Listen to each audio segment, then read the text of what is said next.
The sound of a tactical boot striking human ribs echoed through the silent courtroom like a gunshot. Officer Brock Holloway stood over the handcuffed defendant, a single father who looked like he hadn't slept in days. The man hit the floor hard, but he didn't scream. He didn't beg. He looked up with eyes so cold, so calculating, that Holloway felt his stomach drop. That, the man whispered through bloodied teeth, was a mistake. Holloway had just kicked a decorated Navy SEAL, and when the phone rang at the Pentagon 30 minutes later, hunting season was officially over. Drop a comment with the city you're watching from. I want to see how far this story travels. And if you haven't subscribed yet, hit that button now. You don't want to miss what happens next. Cole Mercer hadn't seen his daughter in 8 months. 8 months of sand and blood and sleepless nights in places the American public would never know existed. 8 months of watching men die and wondering if he'd be next.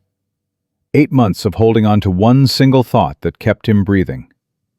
Emma, his little girl. 8 years old. Brown hair like her mother. His stubborn chin. The only good thing he'd ever created in 36 years of hard living. Now he was 6 hours away from seeing her face again. Cole's hands rested easy on the steering wheel of his beat-up Ford F-150. The truck was 12 years old, dented, the paint fading to a dusty gray that matched the exhaustion in his bones. He could afford better. Master Chief pay wasn't bad, especially with combat bonuses. But Cole had never been a man who cared about appearances. That, as it turned out, would be his first mistake. The highway stretched out ahead of him, cutting through rural Alabama like a scar through green flesh. He'd been driving since 4 in the morning, stopping only for gas and black coffee. His eyes burned, his back ached. But none of that mattered. Emma was waiting. His phone buzzed on the passenger seat. He glanced at it. A text from his ex-wife, Karen. "She's been asking about you all morning. Don't be late, Cole. I mean it." Cole almost smiled. Karen had every right to be cold. He'd missed Emma's last 2 birthdays. Missed her first day of 2nd grade. Missed the dance recital she'd practiced for months. The Navy had taken everything from his marriage, and Karen had finally said, enough. He didn't blame her. He blamed himself. But he was done now. This was his last deployment. The paperwork was already filed. In 3 weeks, he'd stand in the White House while the president hung a medal around his neck. And then, Cole Mercer was going to disappear into civilian life and be the father Emma deserved. 6 more hours. The sign appeared on his right. "Welcome to Oak Haven, Alabama. Population 4,200. Southern hospitality at its finest." Cole didn't slow down. He had no business in Oak Haven. No reason to stop. He was doing 45 in a 50 zone. Cruise control locked, both hands visible on the wheel. Then the blue and red lights flashed in his rearview mirror. Cole's jaw tightened. He checked his speedometer again. 45. He checked his mirrors. No erratic driving. No broken taillights. Registration was current. Tags were clean. He pulled onto the gravel shoulder and killed the engine. Deep breath. In through the nose, out through the mouth. He'd been trained to survive interrogation by enemy combatants. He'd been waterboarded during SEER school. He'd held his breath while bullets punched through the water above his head in a Syrian river crossing. A traffic stop in rural Alabama shouldn't have made his pulse quicken. But something felt wrong. The way the cruiser had appeared out of nowhere. The way it sat behind him now, lights still flashing. No movement from the driver. Cole placed both hands on top of the steering wheel, fingers spread wide. Textbook, non-threatening posture. He'd learned it not from any military manual, but from his father, a black man who'd grown up in Mississippi in the 1960s. "You show 'em your hands, son, always. You speak soft. You say yes, sir, and no, sir. And you pray to God they let you drive away." Cole's father had been talking about surviving as a black man in America. Cole was white, adopted at age 6 by James and Dorothy Mercer after bouncing through the foster system. But he'd absorbed his father's lessons like gospel. Respect the badge. Survive the encounter. Fight the battle later, in court, where the rules meant something. The officer's door finally opened. Cole watched in the side mirror as the man approached. Big guy, thick neck, buzz cut that was trying too hard to look military without any of the discipline. His uniform stretched tight across a gut that spoke of too many beers and not enough PT. The nameplate read Halloway. His hand was already resting on the butt of his service weapon. License and registration. The voice was a bark, not a request. Halloway stopped 3 feet behind the B-pillar. Tactical positioning, but sloppy. He was exposing his weapon side. Cole noted it automatically. Threat assessment was as natural to him as breathing. "Good afternoon, officer," Cole said, keeping his voice calm and even. "My license is in the glove box. I'm going to reach for it now." "I didn't ask for a play-by-play, boy. I asked for the damn ID." Boy. Cole felt the word land like a slap. He was 36 years old. He'd led men into combat. He'd carried dying teammates through enemy fire. And this overfed small-town cop was calling him boy. He reached slowly for the glove box. Inside, his wallet sat on top of a leather folder. The wallet held his Florida civilian license. The folder held his military ID, his security clearances, and a letter from Admiral Thomas Creighton regarding the Medal of Honor ceremony. Cole took only the civilian license.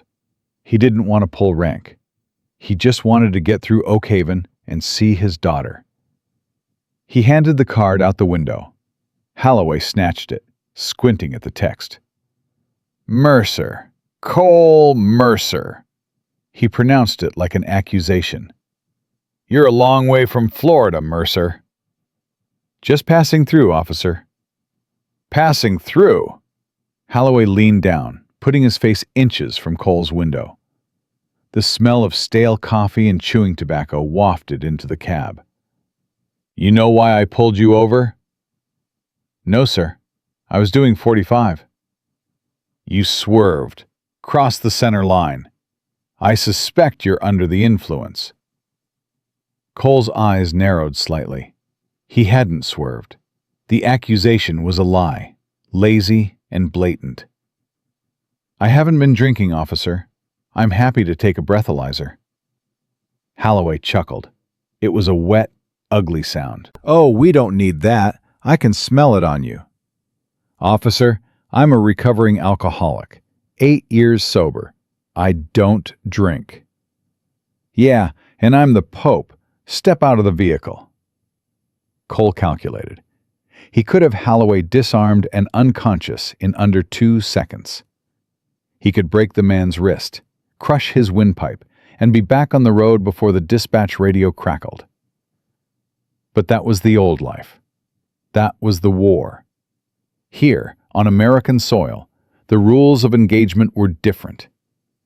Here, he had to lose to win. Slowly, deliberately, Cole unbuckled his seatbelt and opened the door. He stepped out, rising to his full height. Halloway blinked.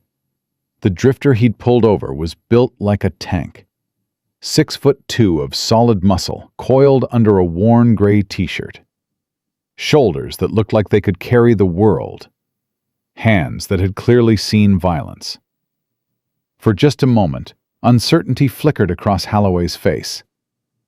Then the arrogance returned. "Turn around, hands on the hood," Cole complied. He placed his palms flat on the hot metal, feeling the Alabama sun that had been baking the truck all morning. "Spread 'em!" Halloway kicked Cole's ankles apart, harder than necessary. Then he began the pack-down.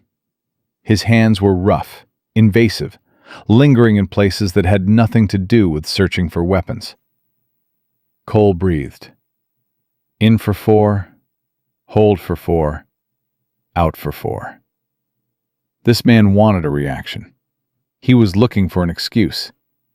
Cole wouldn't give him one. Holloway's hand found the back pocket. He pulled out the leather folder. "What's this?" "Personal documents." Holloway flipped it open. Inside was the letter from Admiral Creighton. Official Navy letterhead. Words like Medal of Honor and White House and President of the United States. Holloway didn't read it. He glanced at the header, snorted, and stuffed the folder into his own pocket. "Stolen valor," he muttered. "You homeless guys are all the same. Pick up some papers at a surplus store. Think you can play soldier? That letter is official correspondence from the Department of the Navy." "Sure it is." Holloway grabbed Cole's wrist and wrenched it behind his back. The cuffs went on tight, metal biting into skin. "And I'm sure you're a real American hero. What am I being charged with?" DUI, resisting arrest, and let's say disorderly conduct. Holloway leaned close, his breath hot on Cole's ear. "You looked at me wrong. I haven't resisted anything." "You are now." Holloway shoved Cole toward the cruiser. Cole didn't stumble. He absorbed the push like a stone wall absorbs a pebble. "My daughter is waiting for me," Cole said quietly. "I'm supposed to pick her up in Florida today. Should have thought about that before you decided to drive drunk through my town." "I'm not drunk. Give me the breathalyzer." Holloway opened the back door of the cruiser and pushed Cole inside. The space was cramped, designed for discomfort. "Breathalyzer's broken," Holloway grinned. "Budget cuts." The door slammed shut. Cole sat in the cage, watching Holloway through the mesh divider. The officer was on his phone, grinning. "Yeah, Sheriff. Got a big one. Out-of-towner. Looks like he might have some cash on him. Maybe drugs in the truck. Yeah, we're gonna have some fun with this one." Cole closed his eyes. He'd survived ambushes in Kandahar. He'd survived a building collapse in Mosul. He'd survived 53 combat missions that the American public would never know happened. He would survive Oak Haven, Alabama. But as the cruiser pulled away, leaving his truck on the side of the road, one thought burned through his mind like acid. "Emma. I promised I'd come. I promised." The Oak Haven County Jail smelled like bleach, sweat, and despair. Cole was processed by a booking sergeant named Miller, who looked like Holloway's older, fatter brother. Probably was. Small towns ran on nepotism like cars ran on gasoline. They took his belt, his shoelaces, his wallet. They took his watch, a simple Timex his daughter had given him for Father's Day 3 years ago. She'd saved her allowance for 4 months. "I need my phone call," Cole said. Miller laughed. "Phones are down. Budget cuts." "I have a right to contact legal counsel." "You've got a right to shut up and sit in your cell." They photographed him, fingerprinted him, made him strip for a cavity search that was conducted with deliberate humiliation. Through it all, Cole remained calm. He answered questions in monosyllables. He moved when told to move. He waited. The cell was 8 feet by 6 feet, a metal bench with a thin, stained mattress, a steel toilet with no seat, a sink that dripped brown water. Cole sat on the bench, his back straight, his eyes open. He began the breathing exercises he'd learned during Bood/S training. The same exercises that had gotten him through Hell Week. The same exercises that had kept him sane during 3 days of simulated captivity. In through the nose, out through the mouth. Slow the heart rate. Quiet the mind. Emma is waiting. Cole pushed the thought away. He couldn't afford emotion right now. Emotion was weakness. Emotion got men killed. He focused on the facts. He was being held illegally. No breathalyzer, no blood test, no evidence of intoxication. The charges wouldn't hold up in any legitimate court. But this wasn't a legitimate court. This was Oak Haven, Alabama, where the sheriff and the judge and probably the mayor all played poker together on Saturday nights. Cole needed to make contact with the outside world. He needed to reach someone who could cut through the small-town corruption. He thought about Karen. She'd be furious when he didn't show up. She'd probably assume he'd relapsed, gone back to drinking. She'd tell Emma that Daddy had broken another promise. The thought made his chest tight. No. Focus. Survive now. Explain later. Hours passed. The sun moved across the small, barred window of his cell. Morning became afternoon. Afternoon became evening. No one came. Cole didn't sleep. He sat on that metal bench, motionless, waiting. At some point, another prisoner was brought in. A young black man, maybe 25, who was thrown into the cell across the hallway. He was crying, saying he hadn't done anything, that he was just driving home from work. The deputies laughed at him. Cole watched. He memorized their faces, their names, the casual cruelty in their eyes. He'd seen that look before, in warlords, in terrorists, in men who believed that power gave them the right to destroy anyone weaker than themselves. The young man cried himself to sleep. Cole kept watching. Morning came gray and cold. The cell door clanged open, and Holloway stood there, grimming. He looked fresh, pressed uniform, shaved face, ready for a show. "Court's in session, Mercer. Time to meet the judge." Cole stood. His body was stiff from the metal bench, but he didn't show it. He walked out of the cell with his head high. Holloway cuffed him again, tighter this time. "You know," Holloway said as they walked down the hallway, "I've been doing this for 15 years. Pulled over hundreds of guys like you. Drifters, losers, men who think they're tough because they've got muscles and a mean look." Cole said nothing. "But they all break," Holloway continued. "Every single one. You give them a few nights in lockup, take away their phone, their dignity, they break. They plead guilty just to make it stop." He leaned close. "You're going to break too, Mercer.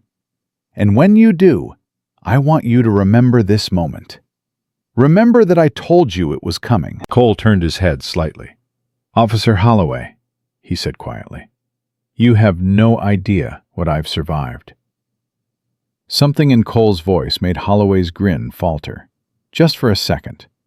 Then the arrogance snapped back into place. "We'll see about that." The courtroom was small, wood-paneled walls, flickering fluorescent lights, an American flag in the corner with gold fringe. Cole looked at that flag as he was led to the defense table. He'd bled for that flag.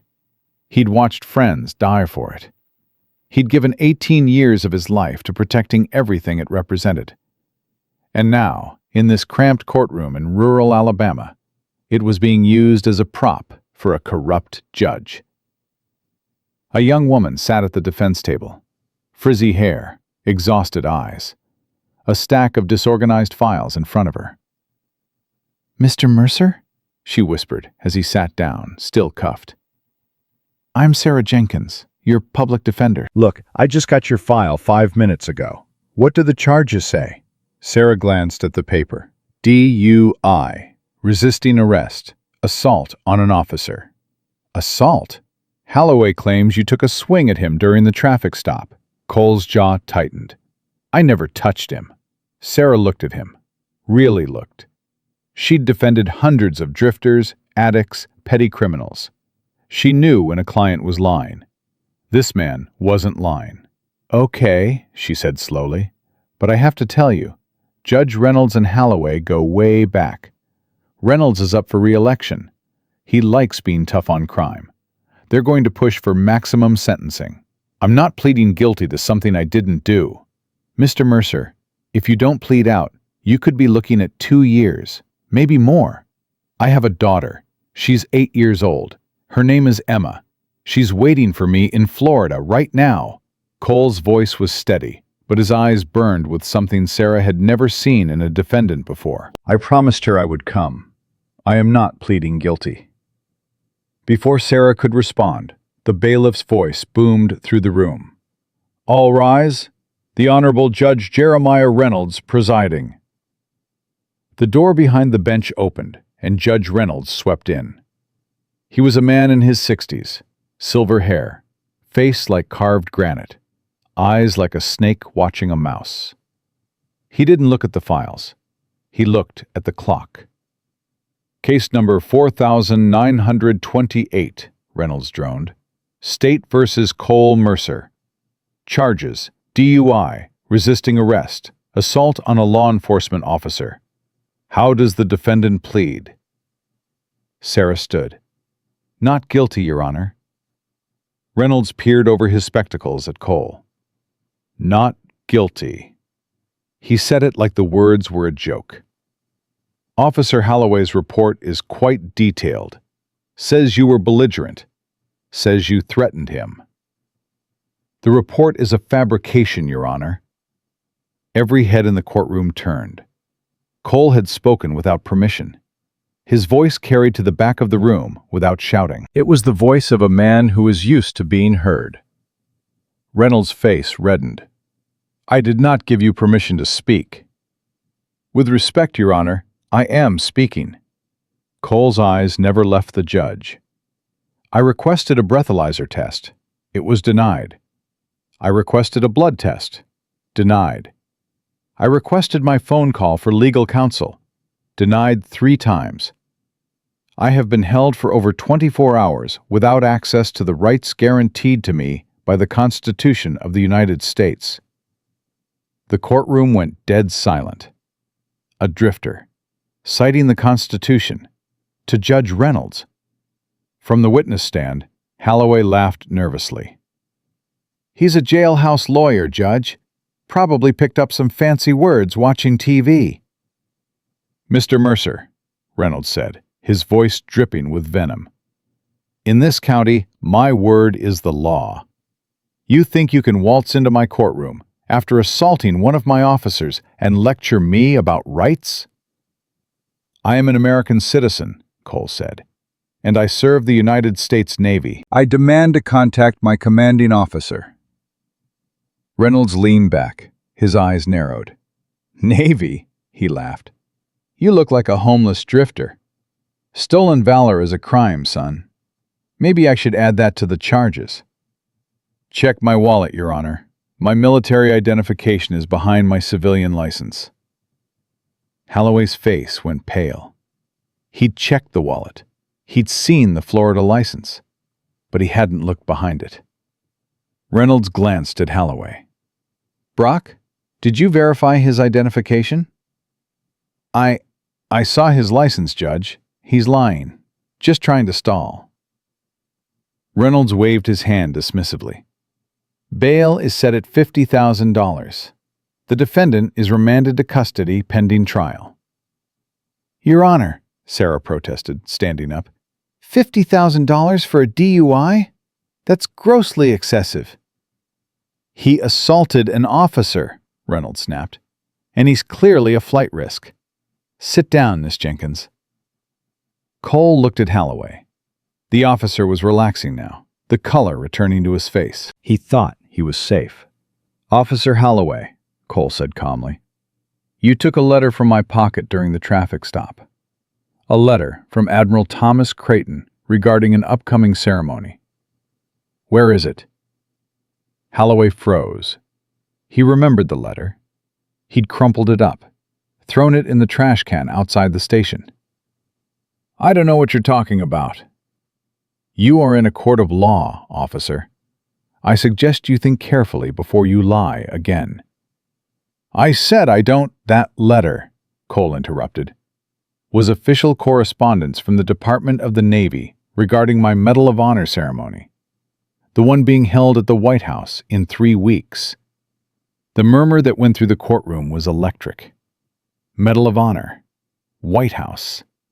Even Reynolds looked uncertain for a moment. That's enough, Holloway shouted. He stepped away from the witness stand and moved toward the defense table. "Shut your mouth!" Is that how you speak to defendants in your courtroom, Your Honor? Cole asked, his eyes still on Reynolds. Officer Holloway seems to have difficulty controlling his temper. "I said shut up!" Holloway was directly behind Cole now, looming over him. His face was red, the veins in his neck were bulging.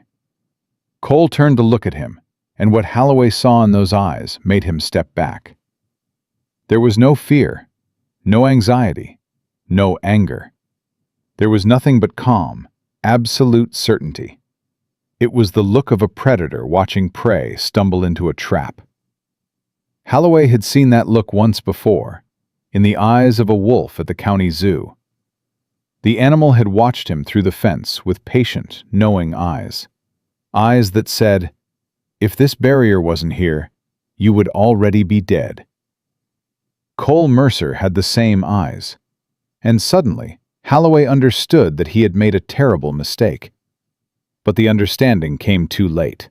The rage was already rising. The need to assert dominance, to force this man to show fear, to break him the way Holloway had broken so many others. "You think you're tough?" Holloway snarled. "You think you're special? You're nothing. You're a bum in handcuffs, and I'm going to show you exactly how much power you don't have." He drew back his leg. Sarah screamed, "No!" The boot connected with Cole's ribs with a sickening thud.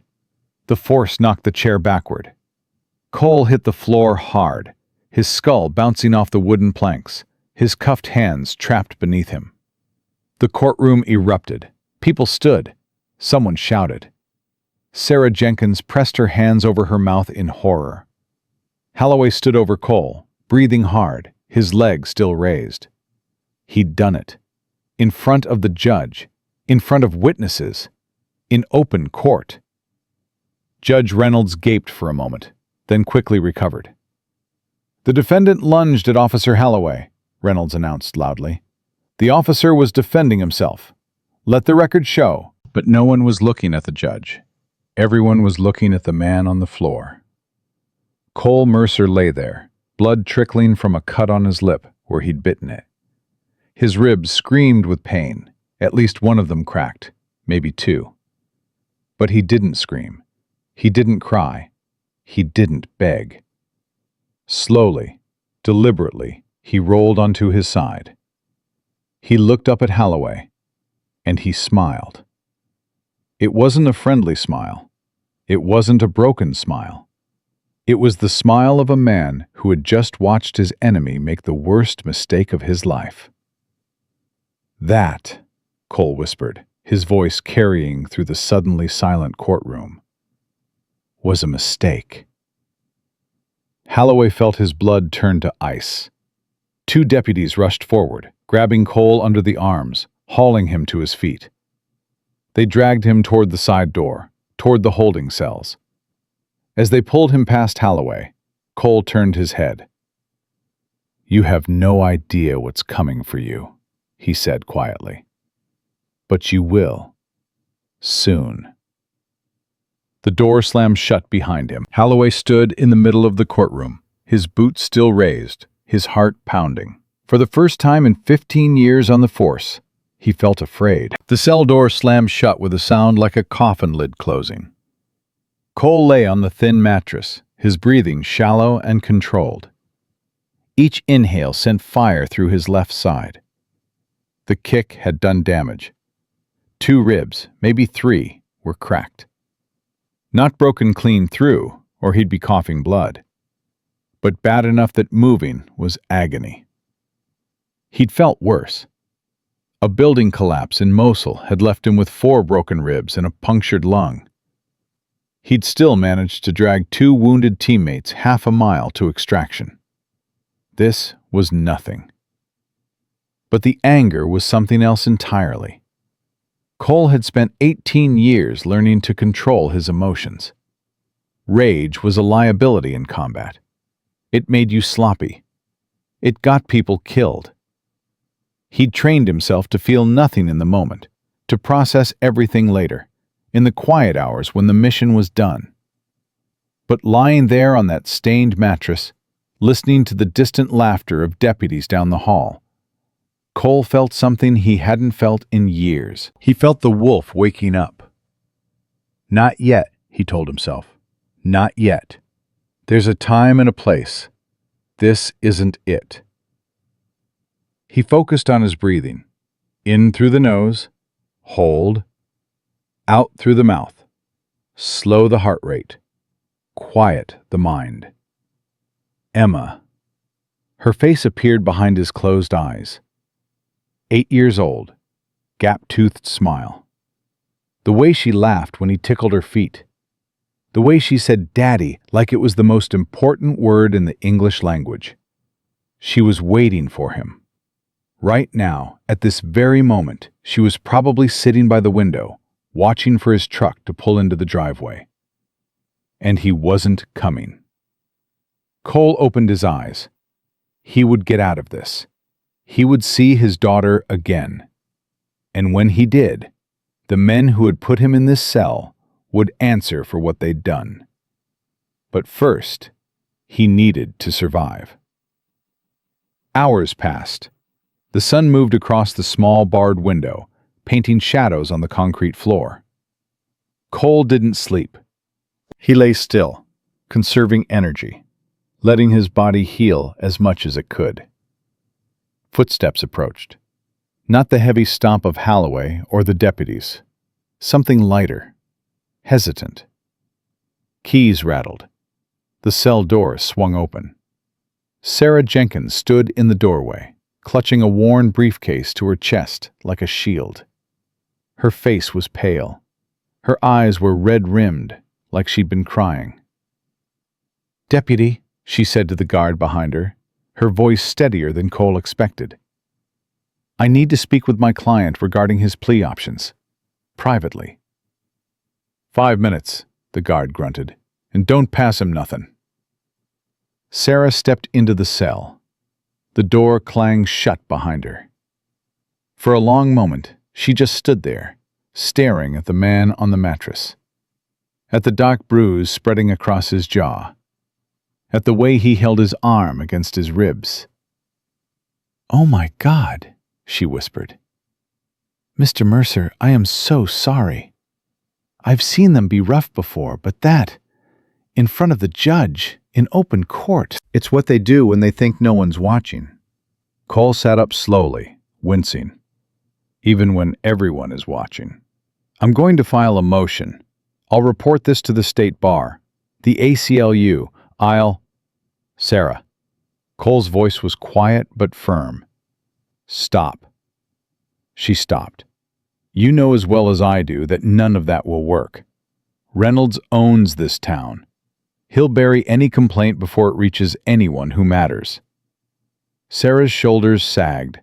The fight drained out of her. "Then what?" she asked.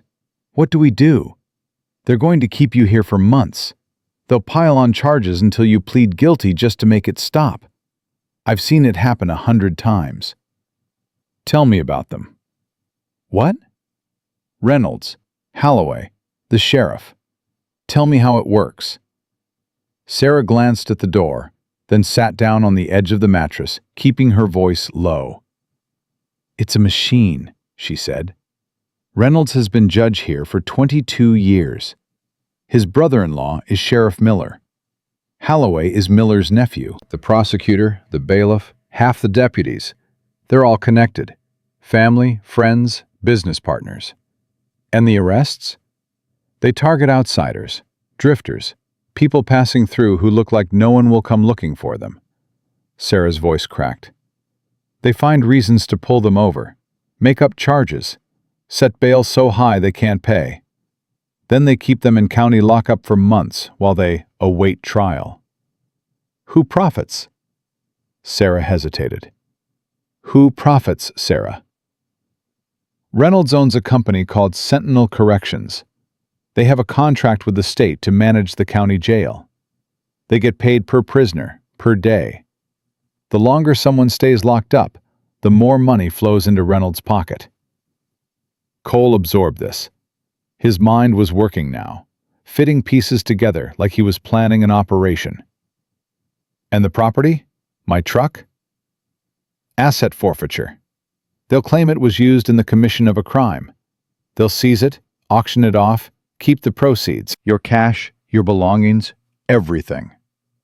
So Reynolds arrests people in his brother-in-law's jurisdiction, convicts them in his own courtroom, sends them to his own prison, and steals everything they own. Sarah nodded miserably. It's been going on for years. Everyone knows. No one can stop it. Cole was quiet for a moment. How many? He asked. What? How many people has he done this to? I don't know. Hundreds, maybe more. Sarah's eyes filled with tears. I've defended so many of them. I told them to plead guilty. I told them it was the only way to minimize their sentences. I thought I was helping them, but I was just feeding them into the machine. You didn't know. I should have known. I should have fought harder. I should have... Sarah. Cole reached out and touched her arm. It was a gentle gesture, unexpected from a man who looked like he could kill with his bare hands. You're not the enemy here. Reynolds is. Holloway is. And they are going to pay for what they've done. Sarah laughed bitterly. How? You're in a cell. You have no money, no lawyer, no one on the outside who even knows you're here. That's where you're wrong. Something in Cole's voice made Sarah look up. His eyes had changed. The exhaustion was still there, but beneath it was something else. Something cold and hard and absolutely certain. Sarah, I need you to listen to me very carefully. What I'm about to tell you is going to sound insane. You're going to think I'm delusional, or lying, or suffering from PTSD. But I need you to hear me out. Can you do that? Sarah nodded slowly. My name is Cole Mercer. I am a Master Chief Petty Officer in the United States Navy. I am assigned to Naval Special Warfare Development Group. You might know it better as SEAL Team 6. Sarah stared at him.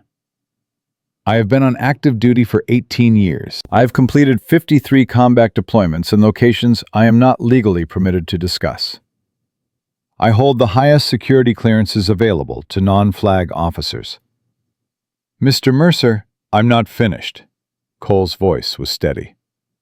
The letter that Holloway took from my pocket was official correspondence from Admiral Thomas Creighton, commander of Naval Special Warfare Command. It was a notification regarding my Medal of Honor ceremony, which is scheduled to take place at the White House in 3 weeks. Sarah's mouth opened, but no words came out. The Medal of Honor, Sarah. The one the president hangs around your neck personally. The one they give to fewer than a dozen living service members in any given decade. That's not possible. Look at my hands. Sarah looked.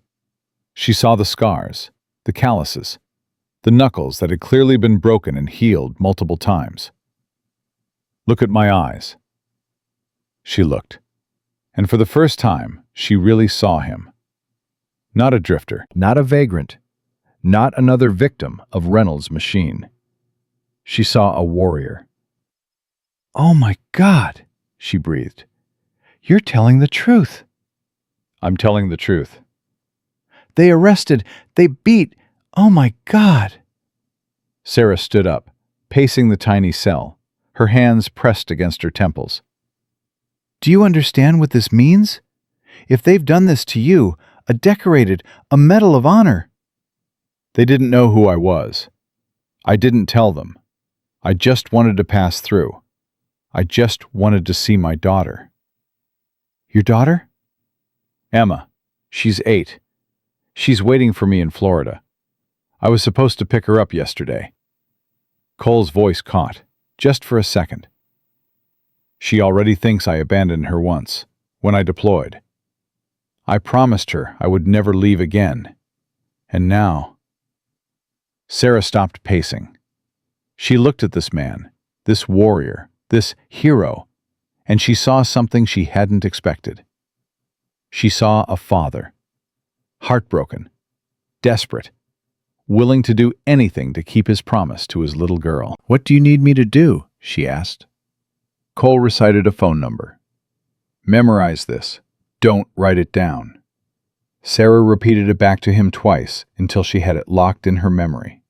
"When you leave here, go somewhere private, somewhere you won't be overheard. Call that number. It's the Pentagon switchboard. Ask for General Marcus Vance, extension 4. When you reach him, tell him exactly this. Viper has been grounded in Oak Haven." "Viper?" "That's my call sign.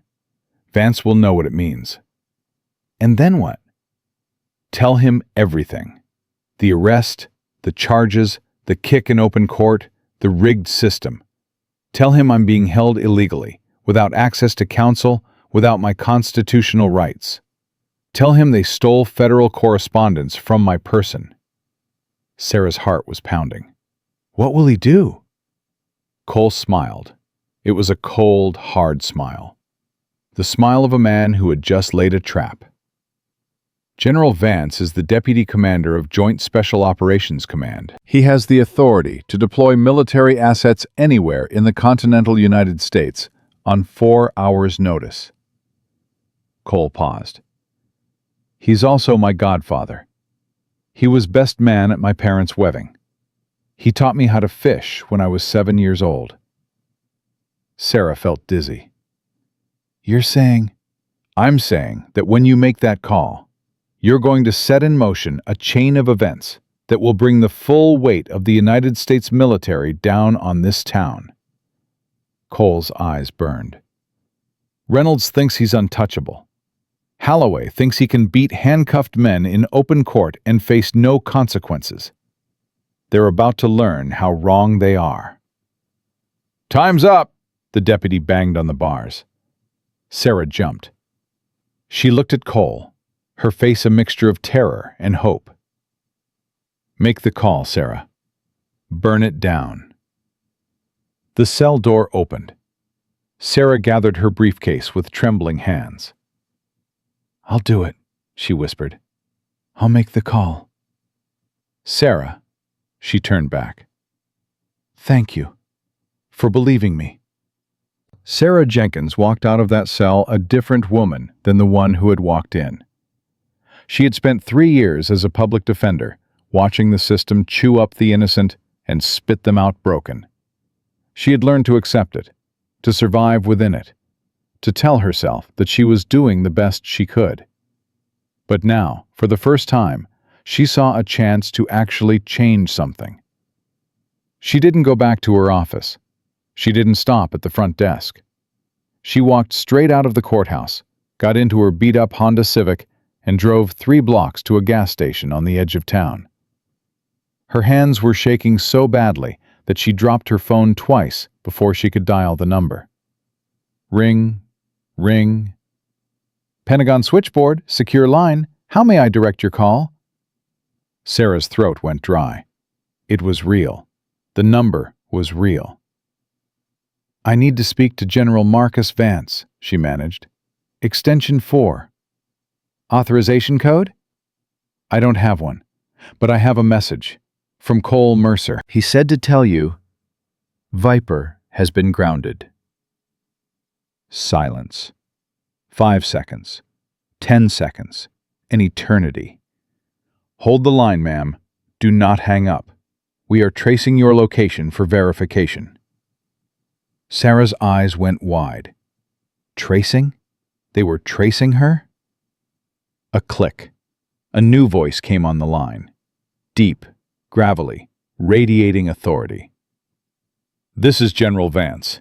Who is this, and where is Master Chief Mercer?" Sarah's voice trembled as she spoke. "My name is Sarah Jenkins. I am a public defender in Oak Haven, Alabama.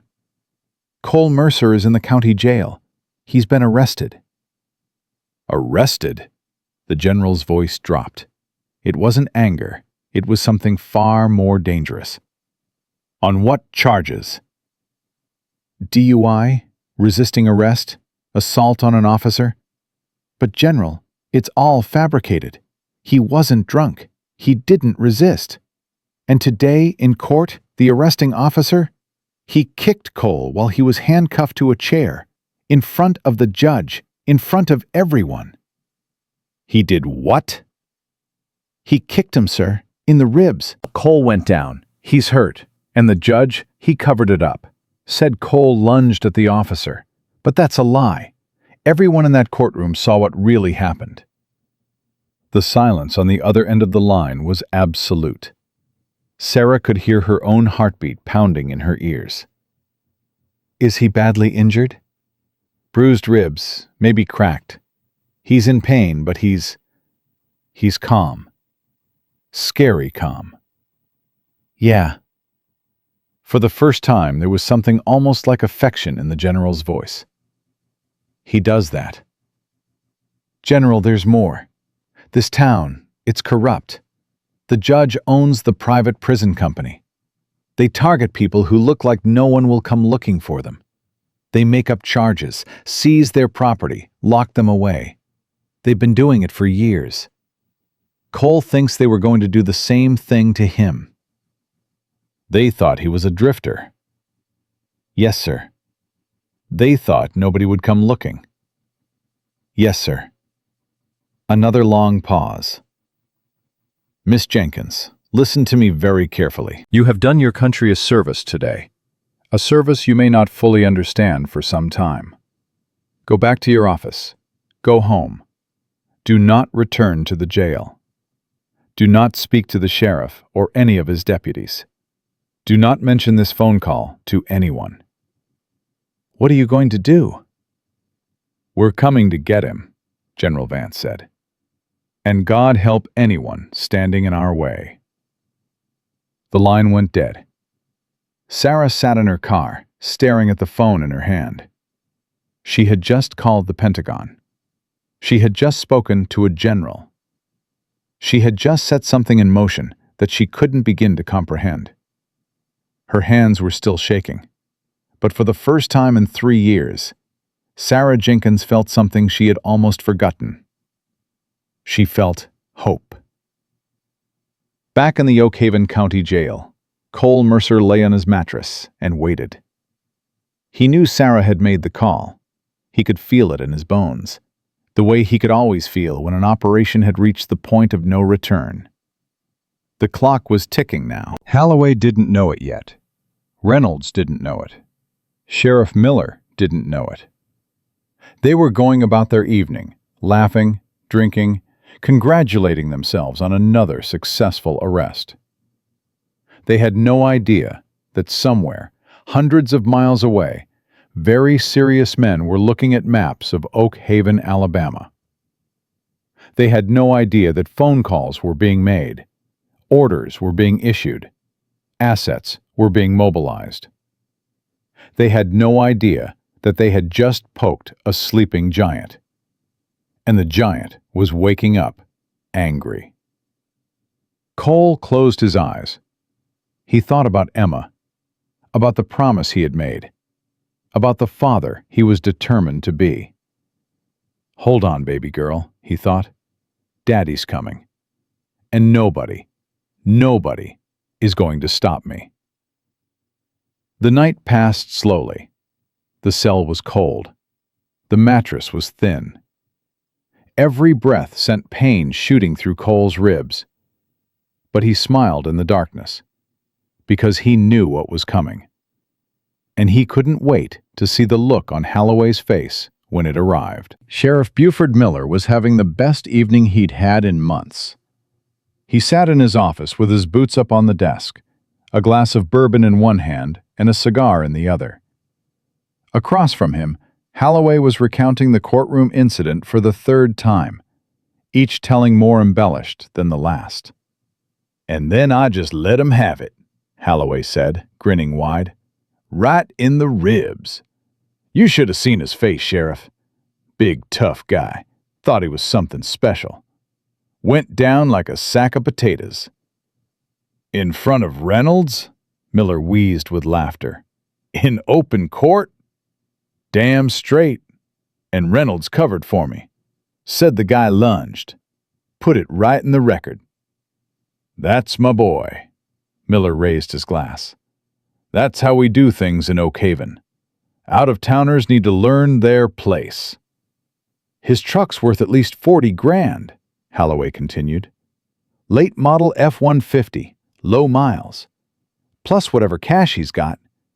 We run him through the system, keep him locked up for 6 months, maybe a year. By the time anyone comes looking, if anyone comes looking, we'll have bled him dry. Miller nodded appreciatively. What about the stolen valor angle? He was spouting some nonsense about being military. Navy SEAL, he said. Holloway snorted. Can you believe that? Guy looks like he's been sleeping in his truck for a week. Probably picked up some paperwork at a surplus store. Did you check his ID? I saw his Florida license. That's all I needed. Good enough for me. Miller took a long pull on his cigar. We'll add the stolen valor charge to the pile. That's a federal crime. Reynolds can really throw the book at him. The phone on Miller's desk rang. Not the main line. The private line. The one that only 3 people had the number for. The mayor, the governor's office, and Judge Reynolds.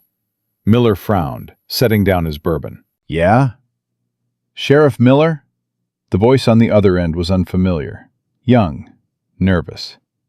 This is Tommy over at the airstrip, County Airfield Control. Tommy, how the hell did you get this number?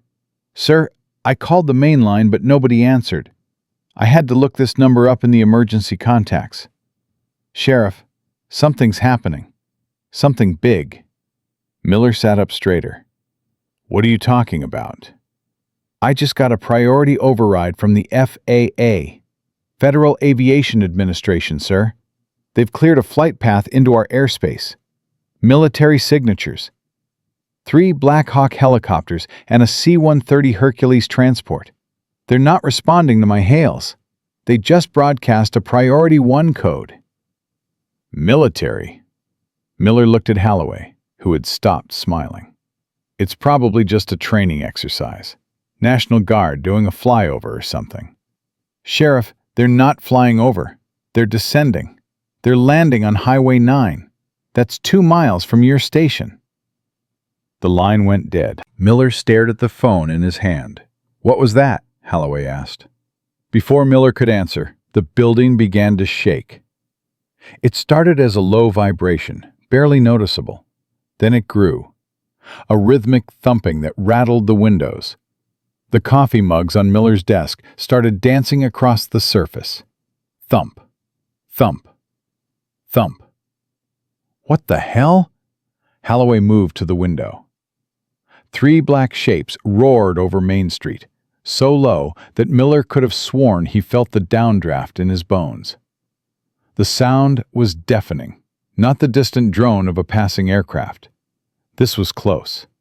This was loud. This was military. Black Hawk helicopters.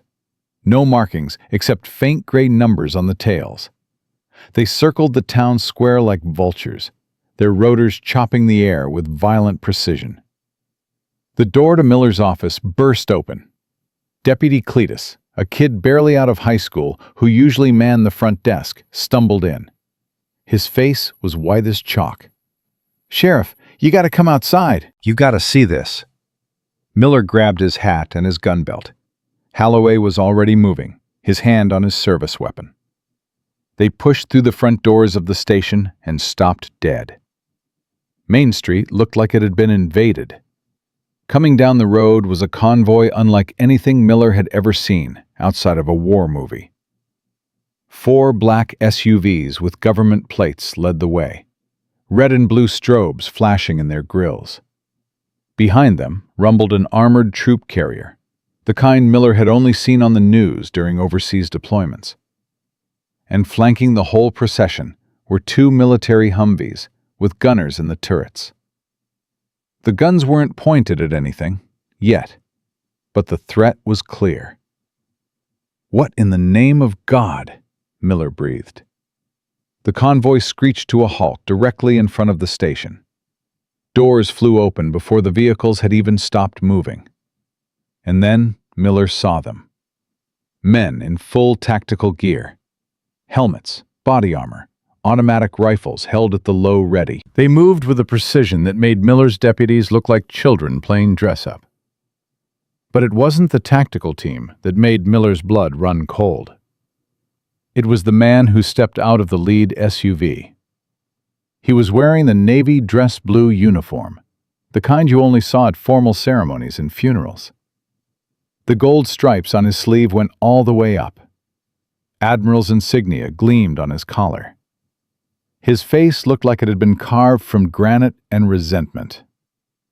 "What's happening?" Holloway whispered. "Sheriff, what is this?" Miller didn't answer. He couldn't. His throat had closed up. The Admiral marched up the steps of the station, his polished shoes clicking against the concrete. Behind him, the tactical team fanned out, taking positions around the building with terrifying efficiency. The Admiral stopped 3 feet from Miller. His eyes were cold, merciless. "I am Admiral Thomas Creighton, United States Navy," he said. His voice carried like a cannon shot. "Who is the commanding officer of this facility?" Miller's mouth opened and closed. No sound came out. "I asked you a question, Sheriff." I am," Miller finally managed. "Sheriff Buford Miller. Now look here, Admiral. You can't just land helicopters in my town. This is a civilian jurisdiction. You have no authority." "Shut your mouth." It wasn't a shout. It was a command. The kind of command that had been obeyed by thousands of men in hundreds of combat zones across the world. Miller shut his mouth. "You are currently holding a Tier 1 asset of the United States government," Creighton continued. "Master Chief Cole Mercer. You have 10 seconds to produce him, or I will authorize these men to dismantle this building brick by brick until we find him." Holloway stepped forward. Some desperate, stupid part of him was still trying to salvage the situation. "Now hold on just a minute," he said. "That man is a criminal. He assaulted an officer. He's being held on legitimate charges. You can't just waltz in here and—" Creighton turned his gaze on Holloway. The look in those eyes made Holloway take a step backward. "Officer Holloway," the Admiral said softly.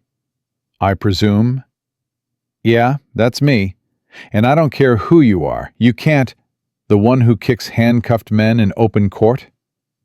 Holloway's face went gray. "How do you— how—" "We know everything, officer." Creighton turned to the tactical team leader, a massive man with a shaved head and a face like a granite cliff. "Lieutenant, secure the perimeter. No one leaves. I want federal warrants served on every computer and file cabinet in this building. If anyone resists, neutralize them."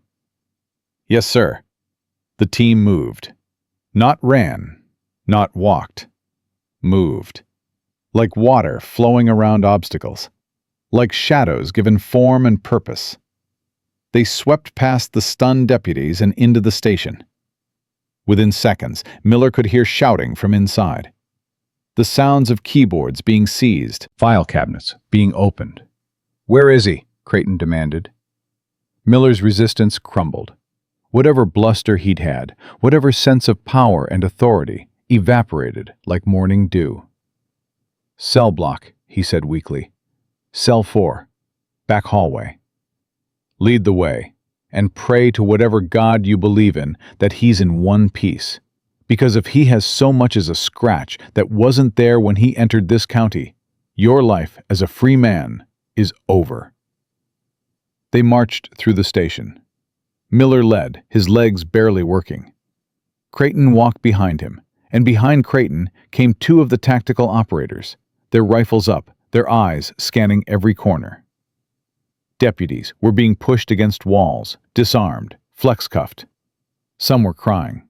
One was trying to run and was tackled before he made it 10 feet. The power dynamic in Oak Haven had just shifted so violently that it felt like the earth itself had tilted. They reached Cell 4. Cole Mercer was standing by the bars, not sitting, not lying down, standing. His posture was straight, his chin up, his eyes clear. The bruise on his jaw had darkened to purple. He was holding his left arm against his ribs, but he was smiling. When he saw Admiral Creighton, he snapped to attention. The movement made him wince, but his bearing was perfect. "Admiral," he said. Creighton's eyes swept over Cole, cataloging the injuries. The bruise, the way he was protecting his ribs, the dried blood on his lip. His jaw tightened. "Master Chief," Creighton replied, "I apologize for the delay. Traffic was hell." "Understood, sir. Some days the freeway's a mess."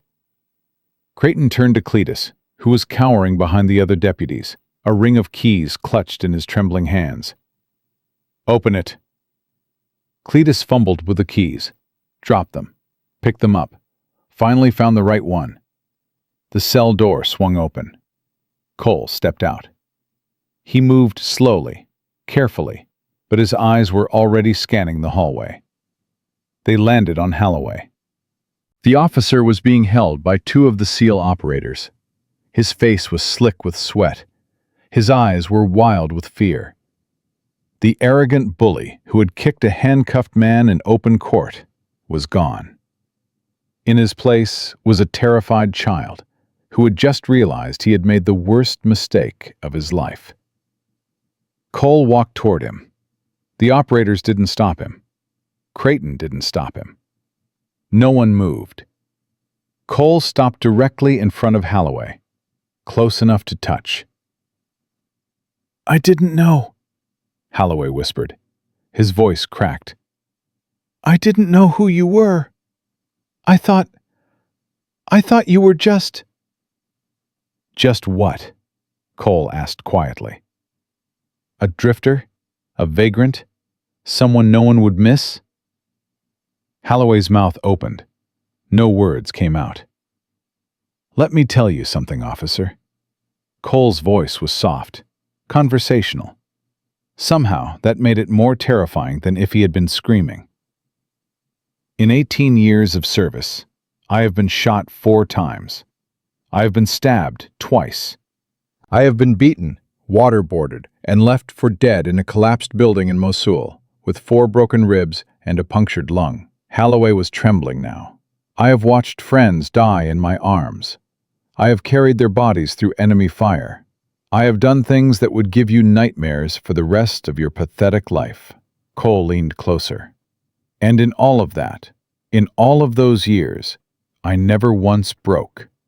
I never once begged. I never once showed fear to my enemies." His voice dropped to barely above a whisper.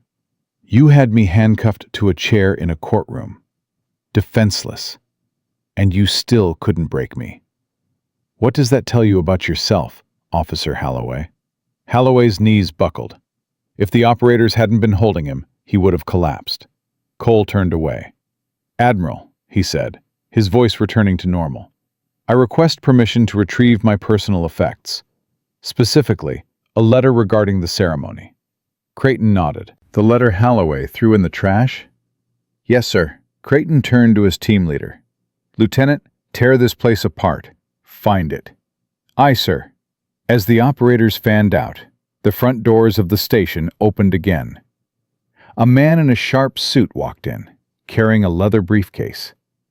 He had the look of a shark. Cold eyes, perfect posture.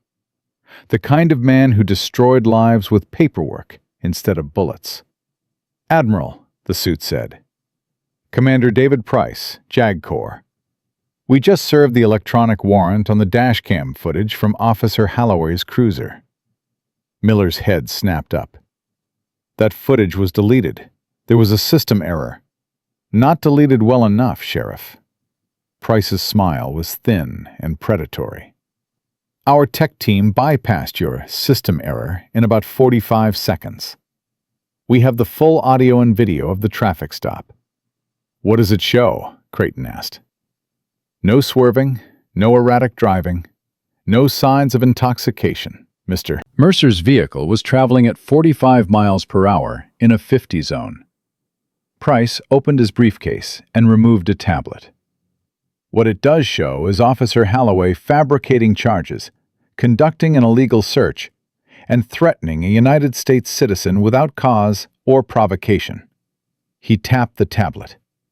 Halloway's voice filled the station lobby. "You're under arrest for DUI, resisting arrest, and, let's say, disorderly conduct. You looked at me wrong." That's out of context," Halloway stammered.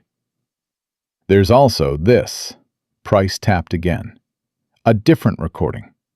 Halloway's voice speaking into his phone while Cole sat on the back of the cruiser. "Yeah, Sheriff, got a big one. Out-of-towner. Looks like you might have some cash on him. Maybe drugs in the truck. Yeah, we're gonna have some fun with this one." The lobby went silent. Miller looked like he was going to be sick. "Gentlemen," Price said, "you are under arrest for deprivation of rights under color of law, kidnapping, assault on a federal officer, conspiracy to commit fraud, and about 15 other charges that I'll enumerate in detail once we get you to a real courtroom." He looked at Miller and Halloway with contempt. "And since this involves a military asset, you will be processed in federal court, not your cozy county setup." "Federal court?" Miller's voice was barely a whisper. But Reynolds." "Ah, yes," Creighton said. "Judge Reynolds." He turned to Cole. "Master Chief, I understand the judge witnessed the assault and falsified the court record to cover it up?" "Yes, sir. Said I lunged at Officer Halloway. I was handcuffed to a chair at the time." "Then I believe we have one more stop to make." Creighton looked at his watch. "It's 4:30 in the afternoon. Court should still be in session." Cole's smile returned. Cold, hard, anticipatory. "I was hoping you'd say that, sir." The convoy rolled through the streets of Oak Haven like a conquering army, because that's exactly what it was. Townspeople stood on the sidewalks staring. Some had their phones out recording. By tomorrow, the videos would be all over the internet. By next week, Oak Haven would be the most famous small town in America. But that was tomorrow's problem. Today, there was still one more snake to deal with. The convoy stopped in front of the county courthouse. The building was old, brick, with white columns and an American flag hanging limply in the afternoon heat. Cole looked at that flag as he stepped out of the SUV. He had bled for that flag, watched men die for it, given 18 years of his life to everything it represented. And behind those doors, a corrupt judge had been using it as a backdrop for his criminal enterprise. Not anymore. "Ready, Master Chief?" Creighton asked. Cole straightened his spine, ignored the pain in his ribs, set his jaw. "Let's finish this, sir." They moved up the courthouse steps in formation. Creighton in front, Cole beside him. 6 SEAL operators behind them, rifles at the low ready. They didn't knock. The doors exploded inward. Inside the courtroom, Judge Jeremiah Reynolds was in the middle of sentencing a young woman for failure to appear on a traffic ticket. $300 or 30 days in county lockup. Standard operating procedure for Oak Haven.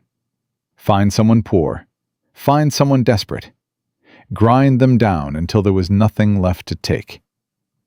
Reynolds looked up at the sound of the doors. His face went from annoyed to confused to terrified in the space of 2 seconds. "What is the meaning of this?" he demanded, reaching for his gavel. "Bailiff, remove these!" The bailiff, an overweight man named Carl, took one look at the armed operators and raised his hands. "I ain't doing nothing, Judge. I ain't paid enough for this." "Order!" Reynolds screamed. "Order in my court!" Admiral Creighton walked down the center aisle like he owned the building, because, in a very real sense, he now did. "Judge Jeremiah Reynolds," Creighton announced. "I am Admiral Thomas Creighton, United States Navy. You are presiding over a criminal enterprise disguised as a court of justice. Your authority in this matter has been terminated. You have no jurisdiction here." Reynolds was on his feet now, his face purple with rage. "This is a state court. I am a duly elected judge. Get out of my courtroom before I hold you in contempt." Commander Price stepped forward, already pulling documents from his briefcase. "Your Honor," he said, the title dripping with contempt, "we are invoking the Patriot Act and the Uniform Code of Military Justice. This courthouse has been declared a crime scene under federal jurisdiction due to the kidnapping and torture of a Tier 1 military asset." "Kidnapping?" Reynolds laughed, but it was a desperate sound. "That drifter was arrested for DUI. Officer Holloway's report clearly states, Officer Holloway is currently in federal custody, Price interrupted, as is Sheriff Miller. And this, he pulled out a tablet and pressed play. The courtroom security footage appeared on the screen. Everyone watched as Holloway's boot connected with Cole's ribs. They watched as Cole fell. They watched as Reynolds announced that the defendant had lunged. They watched a judge lie to cover up assault. The murmur that went through the courtroom was like a wave. These were the people of Oak Haven, people who had lived under Reynolds' thumb for years, people who had been fined and jailed and robbed by this man's corrupt system. And now they were watching him fall. "That footage was sealed," Reynolds whispered. "I ordered it deleted." "You ordered a lot of things, Your Honor." Price's voice was ice. "We have the emails. We have the financial records. We have the contracts between your office and Sentinel Corrections. We know exactly how much money you've made by imprisoning innocent people in your own private jail." Reynolds sat down heavily in his chair. The fight was draining out of him. "I have friends in the Senate," he said weakly. "I have connections. You can't do this to me." Cole stepped forward. He walked through the gate, past the defense table where Sarah Jenkins sat, with tears streaming down her face, and stopped directly below the bench. He looked up at the man who had tried to destroy his life for profit. "Your friends aren't here," Cole said, "but mine are." Reynolds stared at him, at the bruise on his jaw, at the military bearing, at the cold, certain death in his eyes. Who are you?" "My name is Master Chief Cole Mercer, United States Navy, SEAL Team 6. Cole let that sink in. "In 3 weeks, I'm going to stand in the White House while the President hangs a Medal of Honor around my neck. You would have known that if you'd let Holloway check my ID. You would have known that if you'd given me my phone call. But you were too busy running your little empire to pay attention." Reynolds' face crumpled. "I didn't know. I swear I didn't know who you were." "It shouldn't have mattered." Cole's voice was soft, but carried to every corner of the room. "It shouldn't matter if I was a SEAL, or a mechanic, or a homeless veteran sleeping under a bridge. You took an oath. You swore to uphold the law.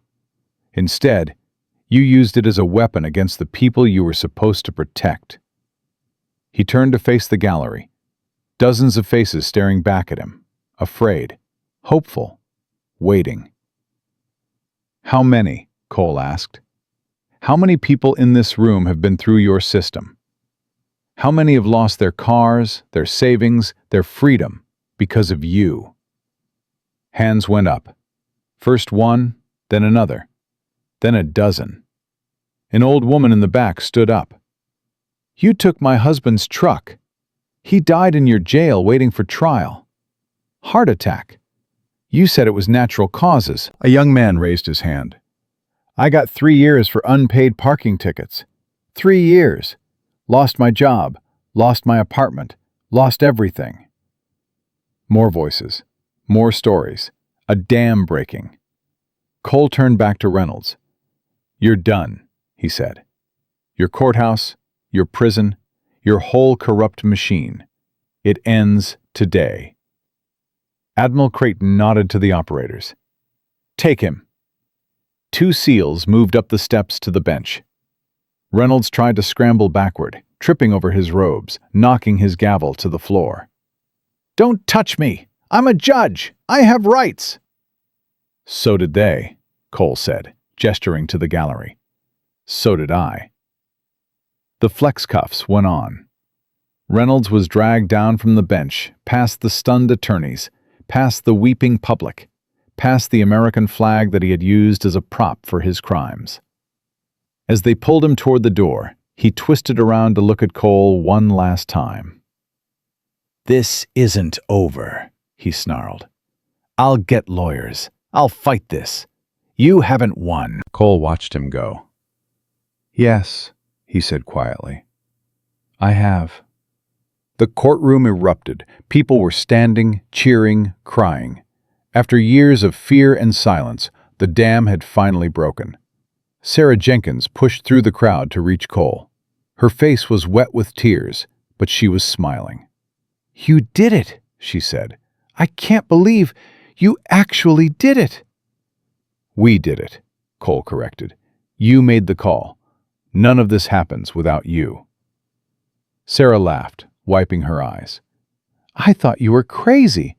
I thought you were just another desperate man making up stories." "Most heroes don't look like heroes, Sarah." Cole glanced at the spot where Reynolds had been dragged away. "Most villains don't look like villains. That's the first lesson you learn in my line of work." Admiral Creighton approached. His face was still hard, but there was something like satisfaction in his eyes. "Master Chief, we need to get you to a hospital. Those ribs need proper attention."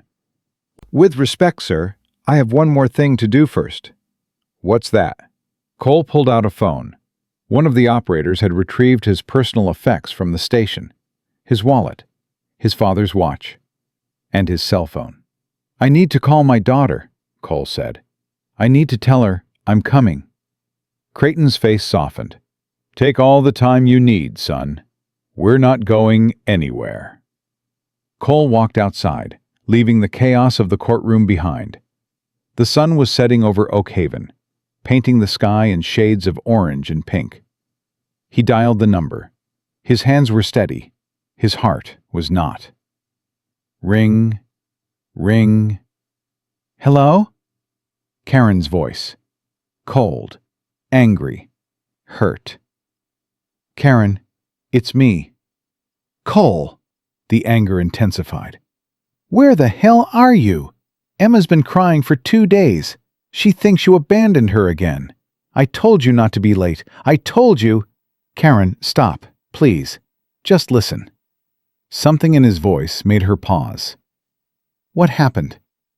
"I was arrested. In Alabama. Corrupt cops, corrupt judge. They held me for 2 days without letting me call anyone." "Arrested? For what?" "Made-up charges. It's a long story. But I'm out now. The Navy came. The Admiral came personally. Karen, I'm okay. I'm hurt, but I'm okay. And I'm coming. I'm leaving right now." Silence on the other end. "You're not making this up?" "No. It'll be on the news by tomorrow, probably tonight. Karen, I need you to do something for me. I need you to put Emma on the phone. I need her to hear my voice. I need her to know I didn't break my promise." More silence. Then a sigh. "Hold on." Rustling sounds. Footsteps. A door opening. "Emma, honey, there's someone on the phone for you." A small voice. Hesitant. Hopeful. "Hello?" Cole's throat tightened. His eyes burned. "Hey, baby girl." "Daddy?" The hope in her voice broke something inside him. "Daddy, where are you? You said you'd come. You promised." "I know, sweetheart. I know. And I'm sorry. Something happened. Bad people tried to stop me from getting to you. But I got away. And I'm coming now. Right now." "Really?" "Really. I promise. Have I ever broken a promise to you?" A pause. A sniffle. "You missed my birthday." "I know. That wasn't my choice. The Navy sent me away. But I'm done with that now. I'm done going away. From now on, it's just you and me, baby. Just you and me." "You promise?" "I promise. I swear on everything I love. I'm coming to get you, Emma, and nothing is going to stop me. Crying on the other end, but happy crying. The kind of crying that meant everything was going to be okay. I love you, Daddy. I love you too, sweetheart. More than you'll ever know. Cole hung up the phone. He stood there in the fading light, looking out at the small town that had tried to destroy him. They had failed. He was still standing, and his daughter was waiting. Cole was about to get into the SUV when Admiral Creighton stopped him. Master Chief, before you go, there's something you need to see. Cole turned. The adrenaline of the past few hours was fading, and the pain in his ribs was returning with a vengeance. All he wanted was to get in his truck and drive to Florida, to hold his daughter, to keep the promise he had almost broken. But something in Creighton's voice made him pause. What is it, sir? Commander Price has been going through Reynolds' computer, the files they pulled from the courthouse server. Creighton's jaw was tight. It's worse than we thought, Cole. Much worse. They walked back into the courthouse, past the celebrating townspeople, past the shell-shocked attorneys, into a small office behind the courtroom that had been converted into a command center. Commander Price was hunched over a laptop, his face pale. Tell him, Creighton ordered. Price looked up. Whatever he had seen on that computer had shaken him, and Price was not a man who shook easily. Master Chief, we knew Reynolds was running a corrupt operation, targeting outsiders, making up charges, profiting from illegal incarceration. He turned the laptop around so Cole could see the screen. What we didn't know was the scale. Cole leaned in. The screen showed a spreadsheet, hundreds of rows, names, dates, asset values, disposal methods. What am I looking at? This is Reynolds' master list. Every person he's targeted over the past decade. Price scrolled down. The names kept coming. Over 500 entries, Master Chief. 500 people who passed through Oak Haven and never came out the other side. Cole's blood went cold. Never came out? Some were released after pleading guilty and losing everything. Some are still in custody, years later, on charges that should have been dismissed.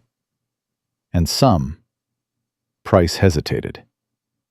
Some are listed as disposed. What does that mean? Disposed? We don't know yet. But look at this entry. Price pointed to a row near the bottom of the spreadsheet. Subject, Cole Mercer. Asset value, $90,000. Vehicle plus personal property plus potential cash bonds. Disposal method, indefinite incarceration.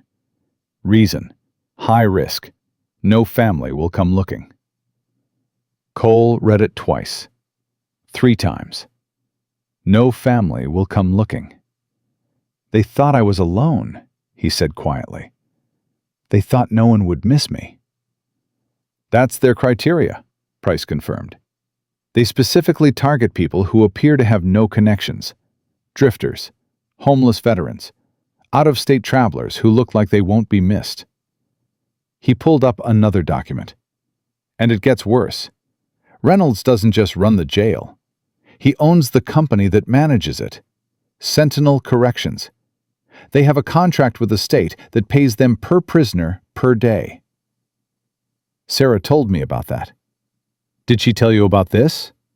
Price opened a new file. Sentinel Corrections also has a subsidiary that handles inmate labor programs, road maintenance, construction, agricultural work. They contract these prisoners out to private companies at below minimum wage and pocket the difference. Cole's hands clenched into fists. Slave labor. Essentially, yes. These people are arrested on fabricated charges, convicted in a rigged court, and then worked like slaves while Reynolds collects money from both the state and the private contractors. Price closed the laptop. Master Chief, this isn't just corruption. This is human trafficking, on American soil, in broad daylight. Cole turned to Creighton. "Where's the warehouse?" "What warehouse?" "There has to be a central location. Somewhere they process the stolen property. Somewhere they keep records. Sarah said they seize everything. Cars, cash, jewelry. Where does it all go?"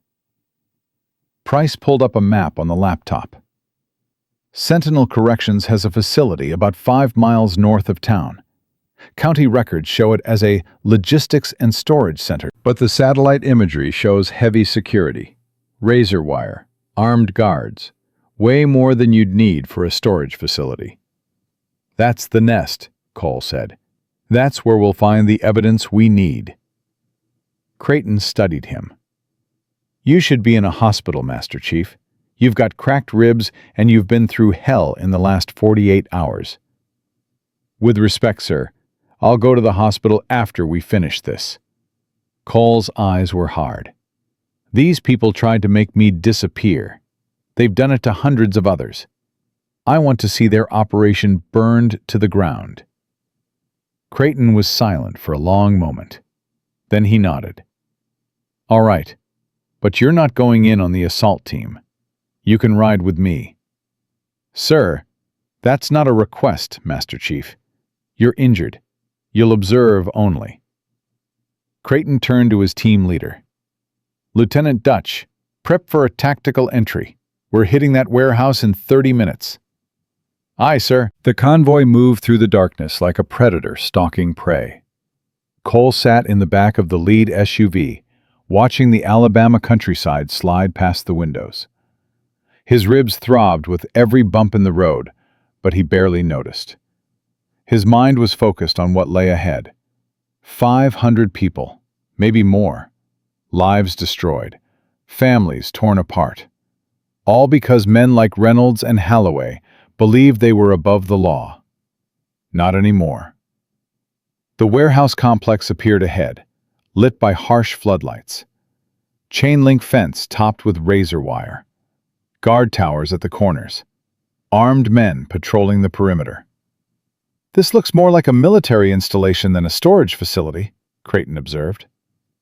"They've been doing this for years," Cole replied. "They've had time to build it up, to make it secure." The convoy stopped a quarter-mile out, hidden in the darkness. Lieutenant Dutch's voice crackled over the radio. "Alpha team in position. Bravo team flanking east. Charlie team covering the north exit. We have 12 heat signatures inside. Mix of armed guards and what appear to be workers." "Workers?" Creighton asked. "Prisoners, sir. They're using prisoner labor in the warehouse, even at night." Cole's jaw tightened. "Rules of engagement?" Dutch asked. Creighton looked at Cole. Then he picked up the radio. "These men are involved in kidnapping, false imprisonment, and human trafficking. They are armed and should be considered hostile. Neutralize any resistance, but I want prisoners if possible. We need witnesses." "Understood. Alpha team moving in 3, 2, 1. The first explosion lit up the night. It wasn't a bomb. It was a flashbang grenade, thrown through the main gate to disorient the guards. The SEALs moved in behind it like shadows given form. Gunfire erupted. Short, controlled bursts. The guards were mercenaries, private security hired to protect Reynolds' operation. But they weren't soldiers. They weren't trained for this. The SEALs were. Cole watched through the SUV window as the compound fell in less than 4 minutes. One by one, the guards were neutralized. Some surrendered. Some didn't get the chance. "Compound secure," Dutch reported. "We have 8 guards in custody, 3 down. And, sir, you need to see this." Creighton looked at Cole. "You coming?" Cole was already opening the door. They walked through the shattered gate into the warehouse complex. The floodlights were still on, casting everything in harsh white light. Sale operators moved efficiently through the buildings, securing rooms, zip-tying prisoners, documenting everything. Dutch met them at the main warehouse door. In here, sir. It's a lot. He pushed open the door. Cole stopped breathing. The warehouse was massive, at least 50,000 square feet, and every inch of it was filled with stolen property. Rows of vehicles, trucks, cars, motorcycles, RVs, Hundreds of them, lined up like a car dealership's inventory. Each one had a tag on the windshield, a name, a date, an estimated value. Beyond the vehicles were shelves, floor to ceiling, filled with boxes, electronics, jewelry, watches, cash. The accumulated possessions of 500 innocent people, stolen under color of law. My God, Creighton breathed. Cole walked down the center aisle, reading the tags. Thomas Garcia, Margaret Wilson, Robert Kim, David Okonkwo. Names he didn't know, people he would never meet, each one representing a life destroyed. He stopped at a truck near the back. Late model Peterbilt, worth at least $80,000. The tag read, Danny Morrison, incarcerated 6 months, vehicle seized. Cole remembered that name. The trucker he had spoken to in the holding cell. The man who had been arrested for speeding and lost everything. This is Danny's truck, Cole said quietly. He's still in that jail. His family thinks he abandoned them. We'll get him out, Creighton promised. We'll get all of them out. Dutch approached with a tablet. Sir, we found the servers. Our tech team is already downloading everything. Financial records, arrest reports, court documents. It goes all the way up. How far up? Governor's office, sir. Reynolds was funneling money to the state attorney general's re-election campaign. In exchange, they looked the other way. This was a protected operation. Cole felt the anger rising in his chest again. Not the hot, explosive anger of combat. The cold, patient anger of a man who understood that true justice sometimes took time. What about the disposed prisoners? He asked. The ones on the list who weren't released or incarcerated. Dutch's face went grim. We're still investigating, Master Chief, but we found a secondary building on the property. Some kind of medical facility. Our team is clearing it now. Medical facility? For what? I don't know yet, but there's blood. A lot of it. Cole started walking toward the second building. Creighton fell into step beside him. Cole, if this is what I think it is, then I need to see it. The secondary building was smaller than the main warehouse. Unmarked, windowless, the kind of structure designed to keep secrets. The SEAL team had already breached the door. Inside, Cole found a nightmare. Hospital beds, surgical equipment, blood bags hanging from IV stands. What the hell is this? Creighton demanded. A young operator approached, his face pale. Sir, we found records. Patient records. Except they're not patients. They're prisoners. What were they doing to them? Organ harvesting, sir. The words hung in the air like poison. Cole's mind went blank for a moment. He had seen evil in his career. He had looked into the eyes of terrorists, warlords, human traffickers. But this was something else. They were harvesting organs, the operator continued, from prisoners who were listed as disposed. Hearts, kidneys, livers. They had a network of buyers, wealthy clients who needed transplants and were willing to pay. He handed Creighton a folder. The prices are in here. $100,000 for a kidney, $300,000 for a heart. They were making millions. Cole looked at the operating table, at the restraints on the sides, at the drain in the floor. How many? He asked. His voice was barely above a whisper. The records show 47 procedures over the past 5 years, Master Chief. 47 people who came to Oakhaven and never left. Cole turned and walked out of the building. He needed air. He needed space. He needed to process what he had just seen. Creighton followed him. Cole. 47 people. Cole's voice was hollow. They murdered 47 people. Cut them open and sold their organs. And I was next, Admiral. If Sarah hadn't made that call, I would have been on that table. But she did make the call. And you're not on that table. You're here. You're alive. And because of you, this operation is finished. Cole looked up at the stars. Somewhere, 6 hours away, his daughter was waiting for him. Alive. Safe. Because he had been lucky. Because Sarah had been brave. Because the system, for once, had worked the way it was supposed to. But 47 people hadn't been lucky. 47 people had trusted the American justice system, and it had murdered them. I want everyone involved, Cole said. Everyone. Reynolds, Miller, Holloway, the guards, the doctors, the buyers. I want them all to face justice. They will, Creighton promised. The FBI is already on their way. This is going to be the biggest criminal prosecution in Alabama history. Maybe in American history. He put a hand on Cole's shoulder. You did this, Cole. You exposed this. If they had succeeded in making you disappear, this operation would still be running. They'd still be killing innocent people. I didn't do anything. I just survived long enough for help to arrive. Sometimes surviving is the bravest thing a man can do. A helicopter was landing in the compound now. FBI agents in raid jackets were pouring out, taking over the scene.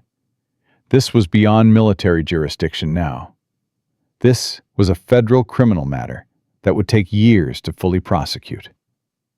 Cole's part was done. Master Chief, Lieutenant Dutch approached. We recovered your vehicle from the impound lot. Your truck is intact. Personal effects are inside. Thank you, Lieutenant. Dutch hesitated. Sir, I just want to say, it's an honor to meet you. I've read your service record. What you've accomplished. He shook his head. You're the reason I became a SEAL. Cole looked at the young operator, saw himself 20 years ago, full of fire and idealism and the belief that one man could make a difference. Just keep doing the job, Lieutenant. Protect the people who can't protect themselves. That's all any of us can do. Yes, sir. Cole walked through the chaos of the compound, past the FBI agents, past the handcuffed guards, past the rows of stolen vehicles. His truck was parked near the entrance, right where the SEALs had left it. He opened the driver's door and climbed in. The keys were in the ignition. His phone was on the passenger seat. His father's watch was in the center console. And under the seat, hidden in a compartment the mercenaries hadn't found, was the velvet box. Cole pulled it out and opened it. Inside was his Purple Heart, the one he'd earned in Afghanistan after taking shrapnel from an IED that killed 2 of his teammates. He'd kept it hidden, always, a reminder of the men who hadn't made it home, a reminder of the cost of service. They hadn't taken it. They hadn't found it. Some things, even the most thorough search, couldn't steal. Cole closed the box and put it back in its hiding place. Then he started the engine. Admiral Creighton appeared at the window. You're leaving? I have a daughter waiting for me, sir. I've kept her waiting long enough. The hospital, Cole. Your ribs. I'll find a hospital in Florida, after I see Emma. Creighton studied him for a long moment. Then he nodded. I'll have the JAG office contact you about your testimony. You'll need to come back for the trials. I'll be here, as many times as it takes. And the ceremony? The White House? Cole had almost forgotten. The Medal of Honor. The President. The formal recognition of 18 years of service. I'll be there, Admo. But right now the only recognition I need is from an 8-year-old girl who thinks her father abandoned her. Creighton smiled. It was a rare expression on his granite face. "Drive safe, Master Chief. That's an order." "Yes, sir." Cole pulled out of the compound, leaving the flashing lights and chaos behind. The highway stretched ahead of him, dark and empty. 6 hours to Florida. 6 hours to Emma. He pressed the accelerator. Sarah Jenkins found him before he made it to the main road. She was standing by her beat-up Honda Civic, waving her arms. Cole slowed down and rolled down his window. "You're leaving?" she asked. "I have to get to my daughter." "I know. She hesitated. "I wanted to say thank you for believing in me, for trusting me to make that call." "You saved my life, Sarah. You saved a lot of lives tonight." "They found a medical facility. I heard the FBI agents talking. Organ harvesting." Her voice cracked. "All those people I defended. All those people I told to plead guilty. Some of them might have—" "That's not on you," Cole said firmly. "You didn't know. None of this is your fault." "But I could have fought harder. I could have—" "You did fight. When it mattered, you fought. You made the call. You believed me when everyone else would have walked away." Cole looked her in the eyes. "Sarah, you're going to spend the rest of your career fighting for people like the ones Reynolds victimized. You're going to make sure this never happens again. That's not redemption. That's not making up for anything. That's just who you are." Sarah wiped her eyes. "What are you going to do after you see your daughter?" "I'm going to be a father, a real father, present, available, there." Cole smiled. "I've spent 18 years fighting other people's wars. It's time to come home." "Will I see you again?" "At the trials. I'll be back to testify against every single one of them." Cole extended his hand through the window. "Take care of yourself, Sarah. Take care of Oak Haven." Sarah shook his hand. Her grip was stronger than it had been 2 days ago. "Take care of Emma," she said. Cole nodded once. Then he drove away. The miles disappeared beneath his wheels. Alabama became Georgia. Georgia became Florida. The sun rose, painting the sky in shades of pink and gold. Cole didn't stop for food, didn't stop for rest. He drank gas station coffee and kept his eyes on the road. Emma was waiting. Every mile brought him closer. Every minute was one less minute she spent wondering if her father was ever coming. He thought about what he would say to her, how he would explain what had happened, how he would make her understand that nothing in this world could keep him from her. He thought about Karen, the anger in her voice, the hurt, the years of disappointment that had finally broken their marriage. He couldn't fix everything. He knew that. Some wounds took time to heal. Some never healed at all. But he could be there, starting now, starting today. The GPS announced his arrival. Cole pulled into the driveway of Karen's house, a modest ranch in a quiet suburb. Toys in the front yard, a bicycle leaning against the garage. His heart was pounding harder than it had during any combat operation. He got out of the truck. His legs felt weak. His ribs screamed in protest. He didn't care. The front door opened before he reached the porch. Karen stood there, arms crossed, eyes red, face hard. Behind her, peeking around her legs, was Emma. Cole stopped walking. For a moment, no one moved. No one spoke. Then Emma pushed past her mother and ran. "Daddy!" She hit him like a small missile, wrapping her arms around his legs, nearly knocking him over. The impact sent pain shooting through his ribs, but Cole didn't flinch. He dropped to his knees and pulled her into his arms. "I'm here, baby," he whispered. "Daddy's here." Emma was crying, great, gulping sobs that shook her whole body. "You came! You really came! I thought you forgot about me." Never. Cole held her tighter. I will never forget about you. I will never leave you. I will always, always come back. "Promise?" I promise. On my life, Emma. On everything I am. Karen was still standing in the doorway, watching. Her expression was unreadable. Cole looked up at her. I'm sorry, he said, for everything. For missing the birthdays, for missing the dance recital, for all the times the Navy came first. He stood up, keeping Emma pressed against his side. I can't change the past, but I can change the future.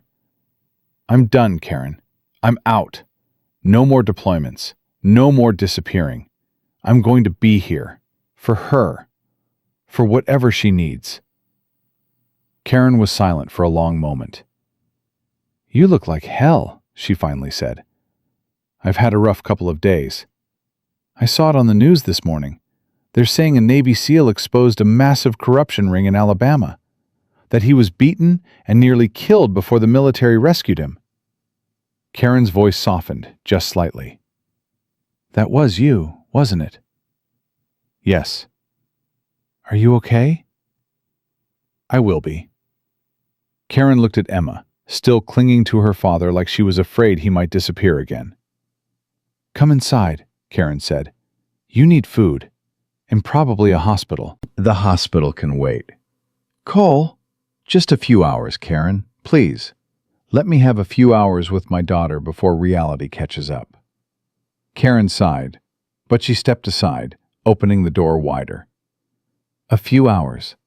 Then you're going to the ER, and you're going to tell me everything that happened. Deal. Cole walked into the house, his daughter's hand in his. He was home. The next few hours passed like a dream. Cole sat on Karen's couch with Emma curled up against his side, her small hand clutching his shirt like she was afraid he might vanish if she let go. She talked non-stop. About school, about her best friend Mia, about the goldfish she had named Captain Bubbles, about everything and nothing, the way only children can when they're desperate to fill silence with connection. Cole listened to every word. He laughed at her jokes. He asked questions about Captain Bubbles' eating habits.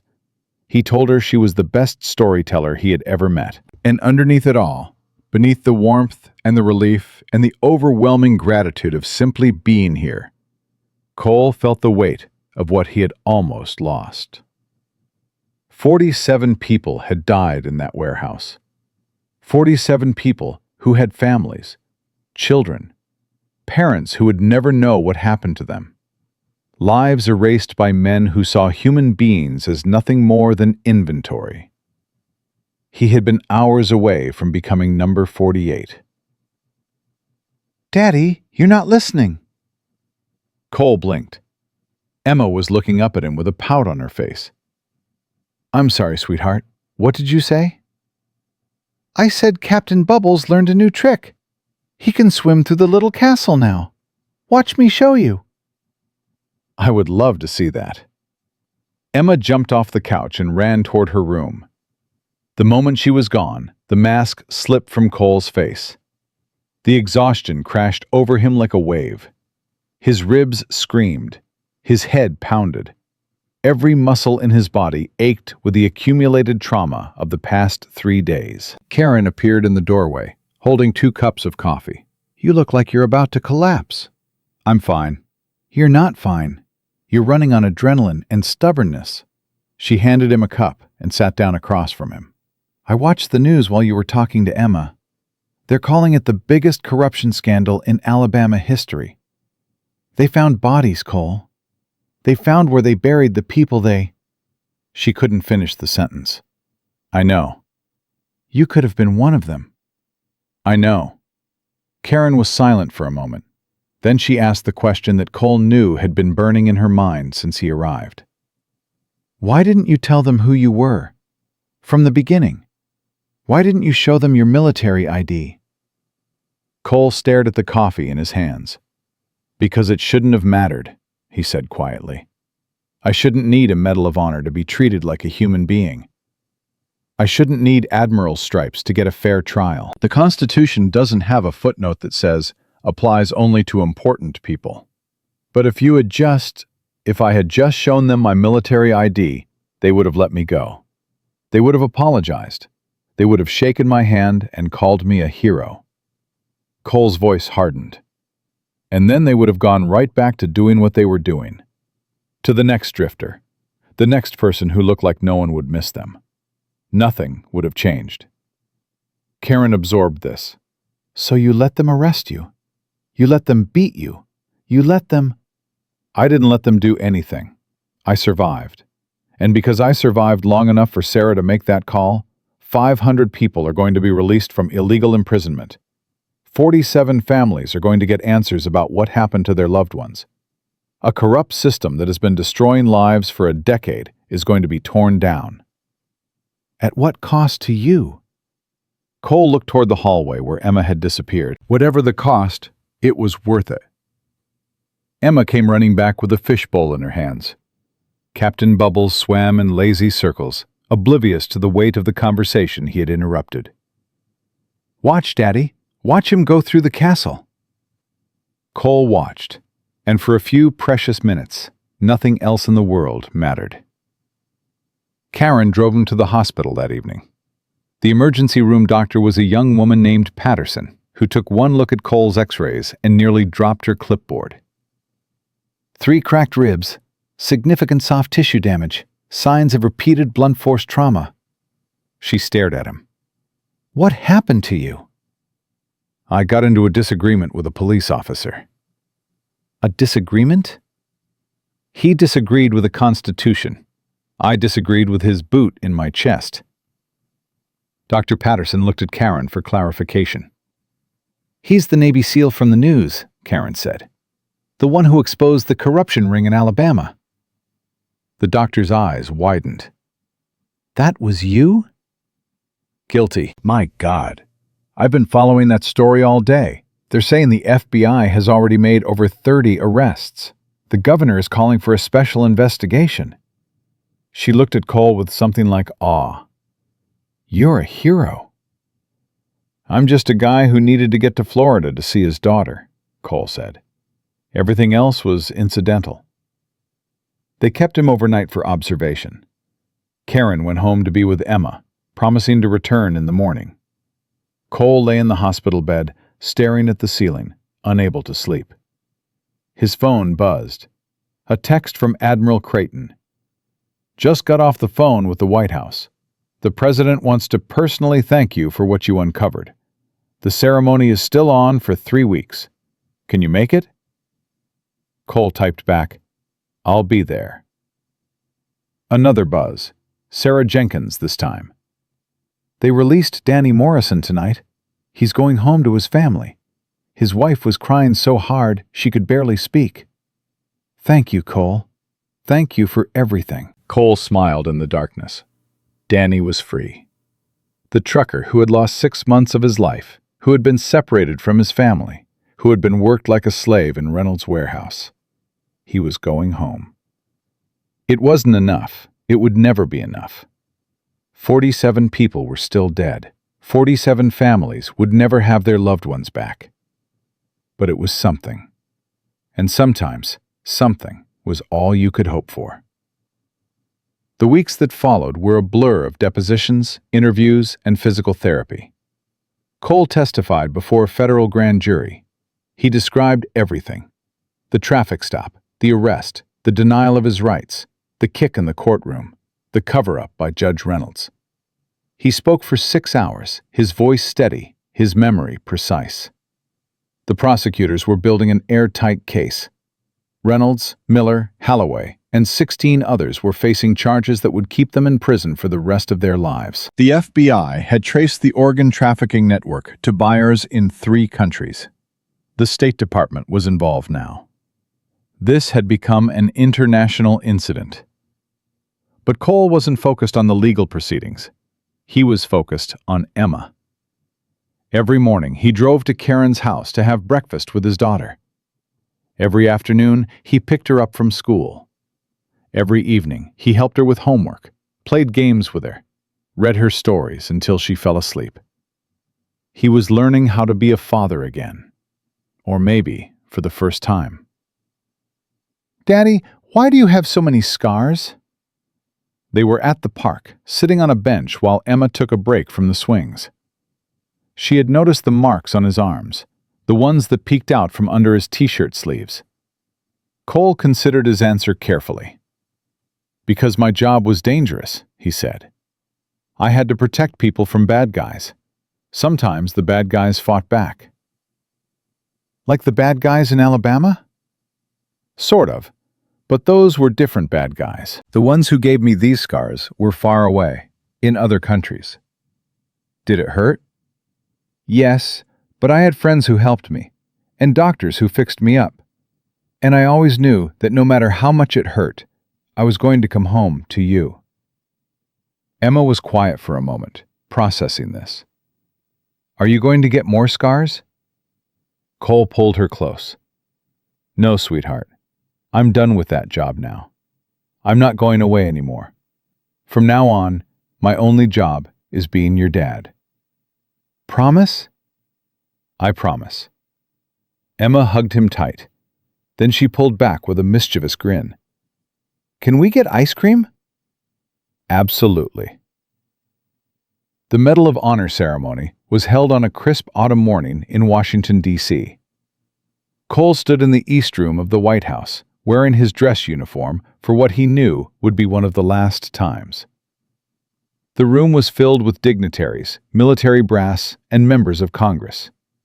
Cameras flashed. Reporters scribbled notes. But Cole wasn't looking at any of them. He was looking at the front row, where Emma sat between Karen and Admiral Creighton. His daughter was wearing a blue dress that matched his uniform. She waved at him, bouncing with excitement.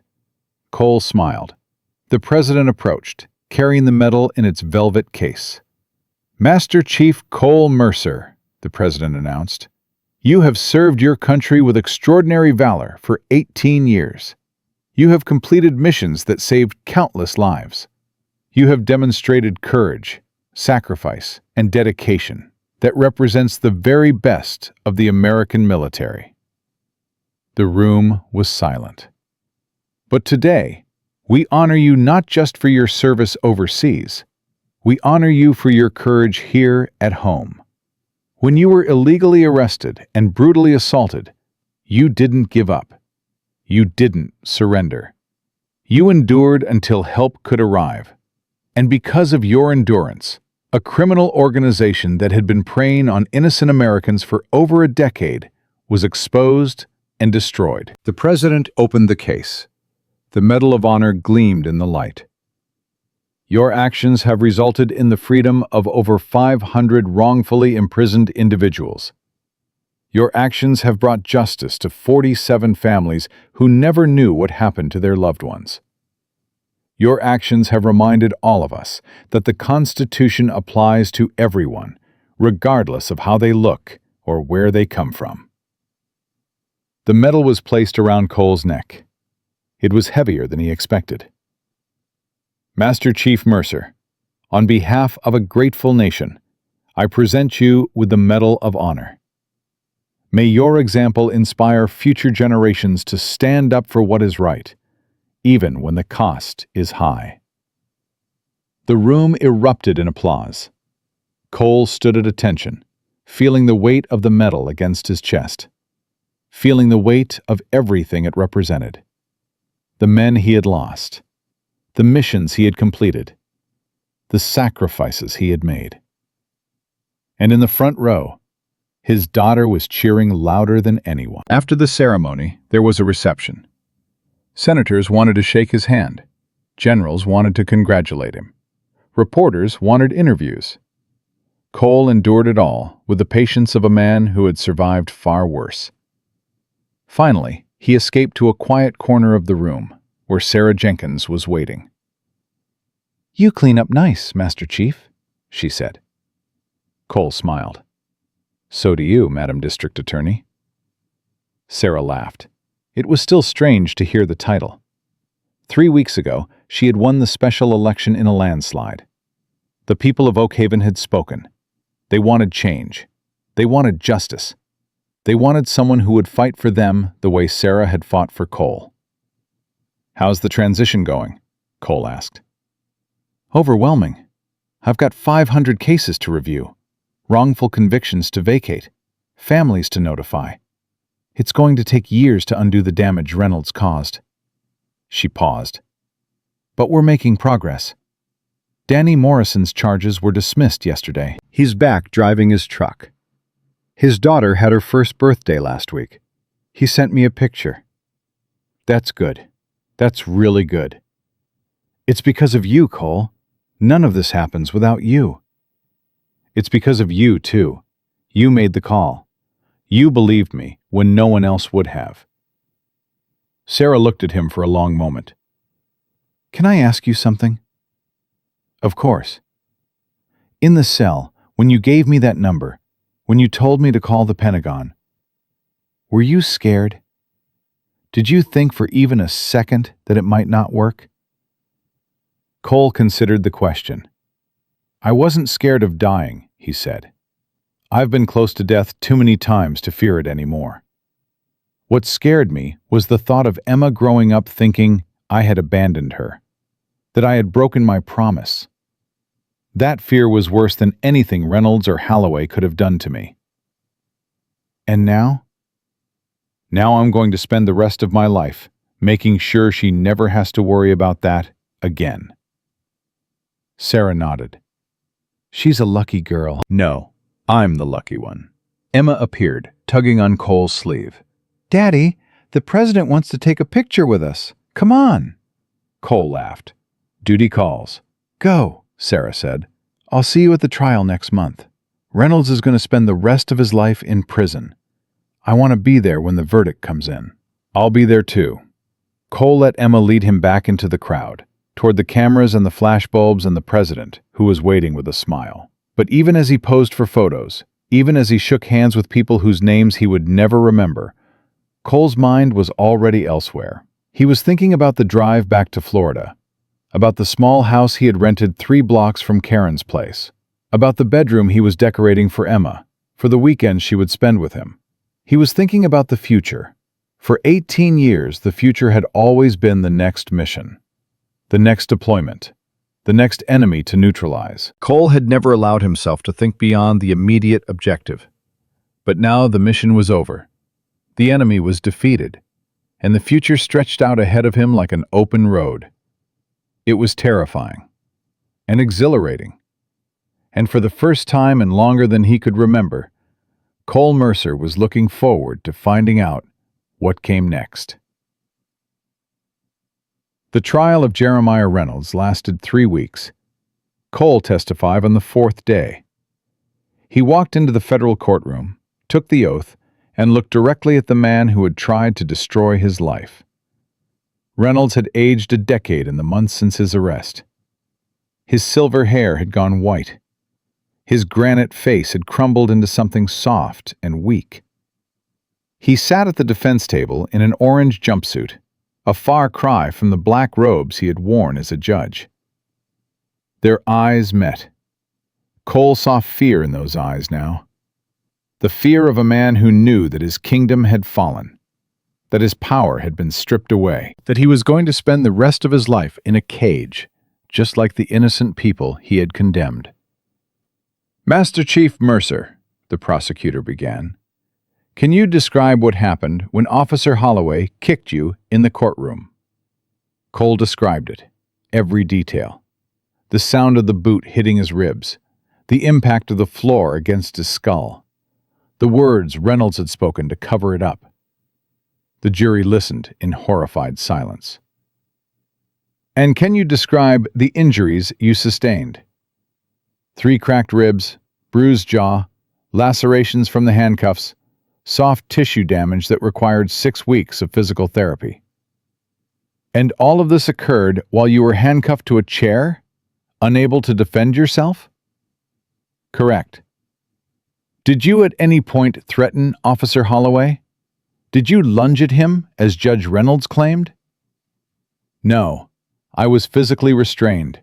I could not have lunged at anyone. The prosecutor nodded. No further questions. The defense attorney stood up. He was a slick man in an expensive suit, brought in from Atlanta, the best money could buy. But even the best lawyer couldn't change the facts. Master Chief Mercer, isn't it true that you deliberately concealed your military identity during the traffic stop? I showed Officer Holloway my driver's license when requested. He did not ask for additional identification. But you had a military ID in your wallet. Why didn't you volunteer it? Cole looked at the defense attorney. Then he looked at the jury. Because the Constitution doesn't say that only military veterans have the right to due process. The Fourth Amendment doesn't have an exemption for people who look like drifters. Officer Holloway had no legitimate reason to stop me. No legitimate reason to arrest me. No legitimate reason to assault me.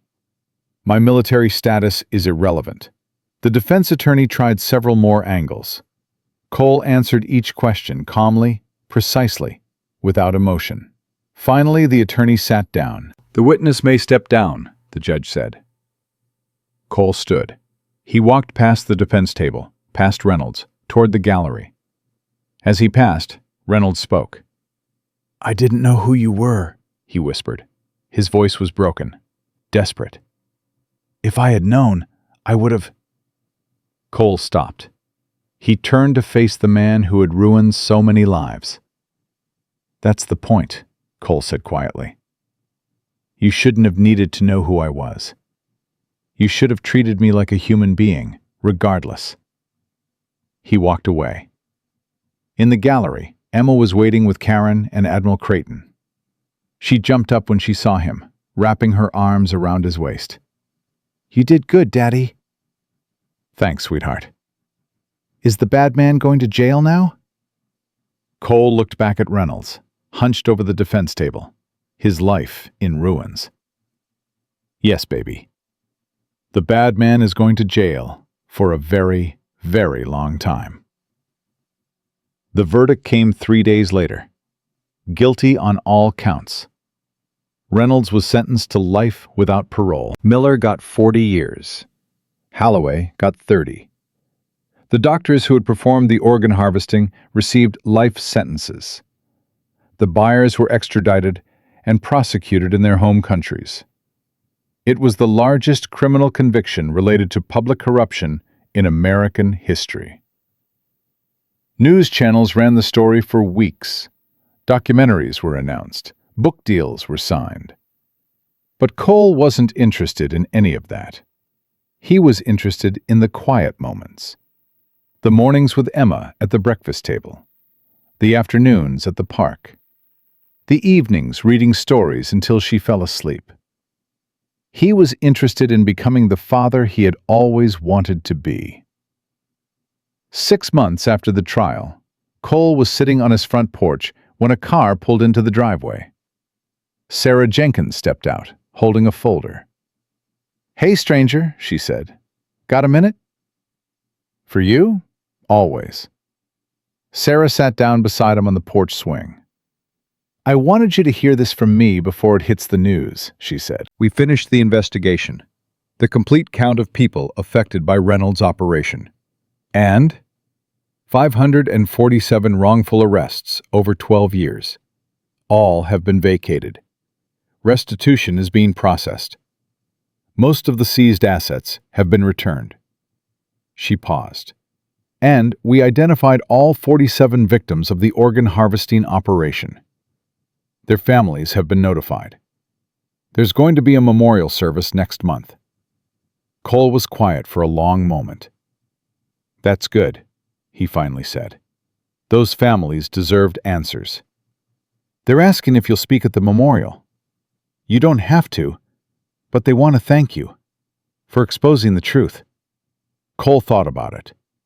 He thought about the 47 people who hadn't made it out of that warehouse. The families who would never see their loved ones again. The pain that would never fully heal. "I'll be there," he said. Sarah nodded. Then she handed him the folder. "What's this?" "Your file, the one they created when they arrested you. I thought you might want to see what they wrote about you. Cole opened the folder. Inside was a single sheet of paper filled with Reynolds' handwritten notes. Subject: Cole Mercer. White male, mid-30s. Appears homeless or transient. No family connections identified.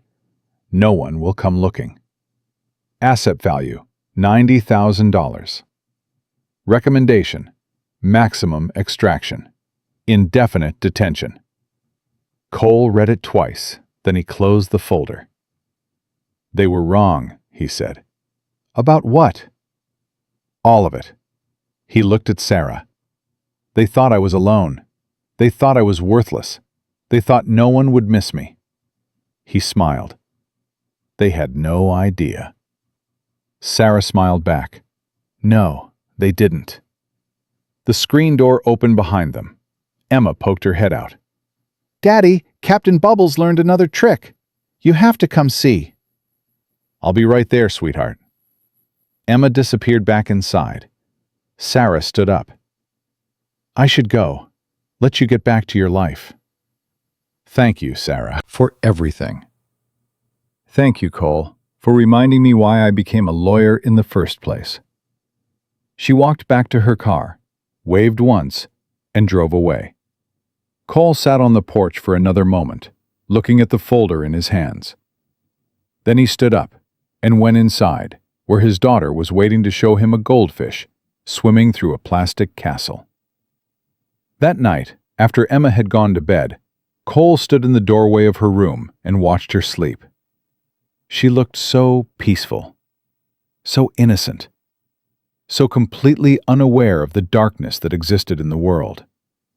He had spent 18 years fighting that darkness, in deserts and jungles and cities whose names most Americans would never recognize.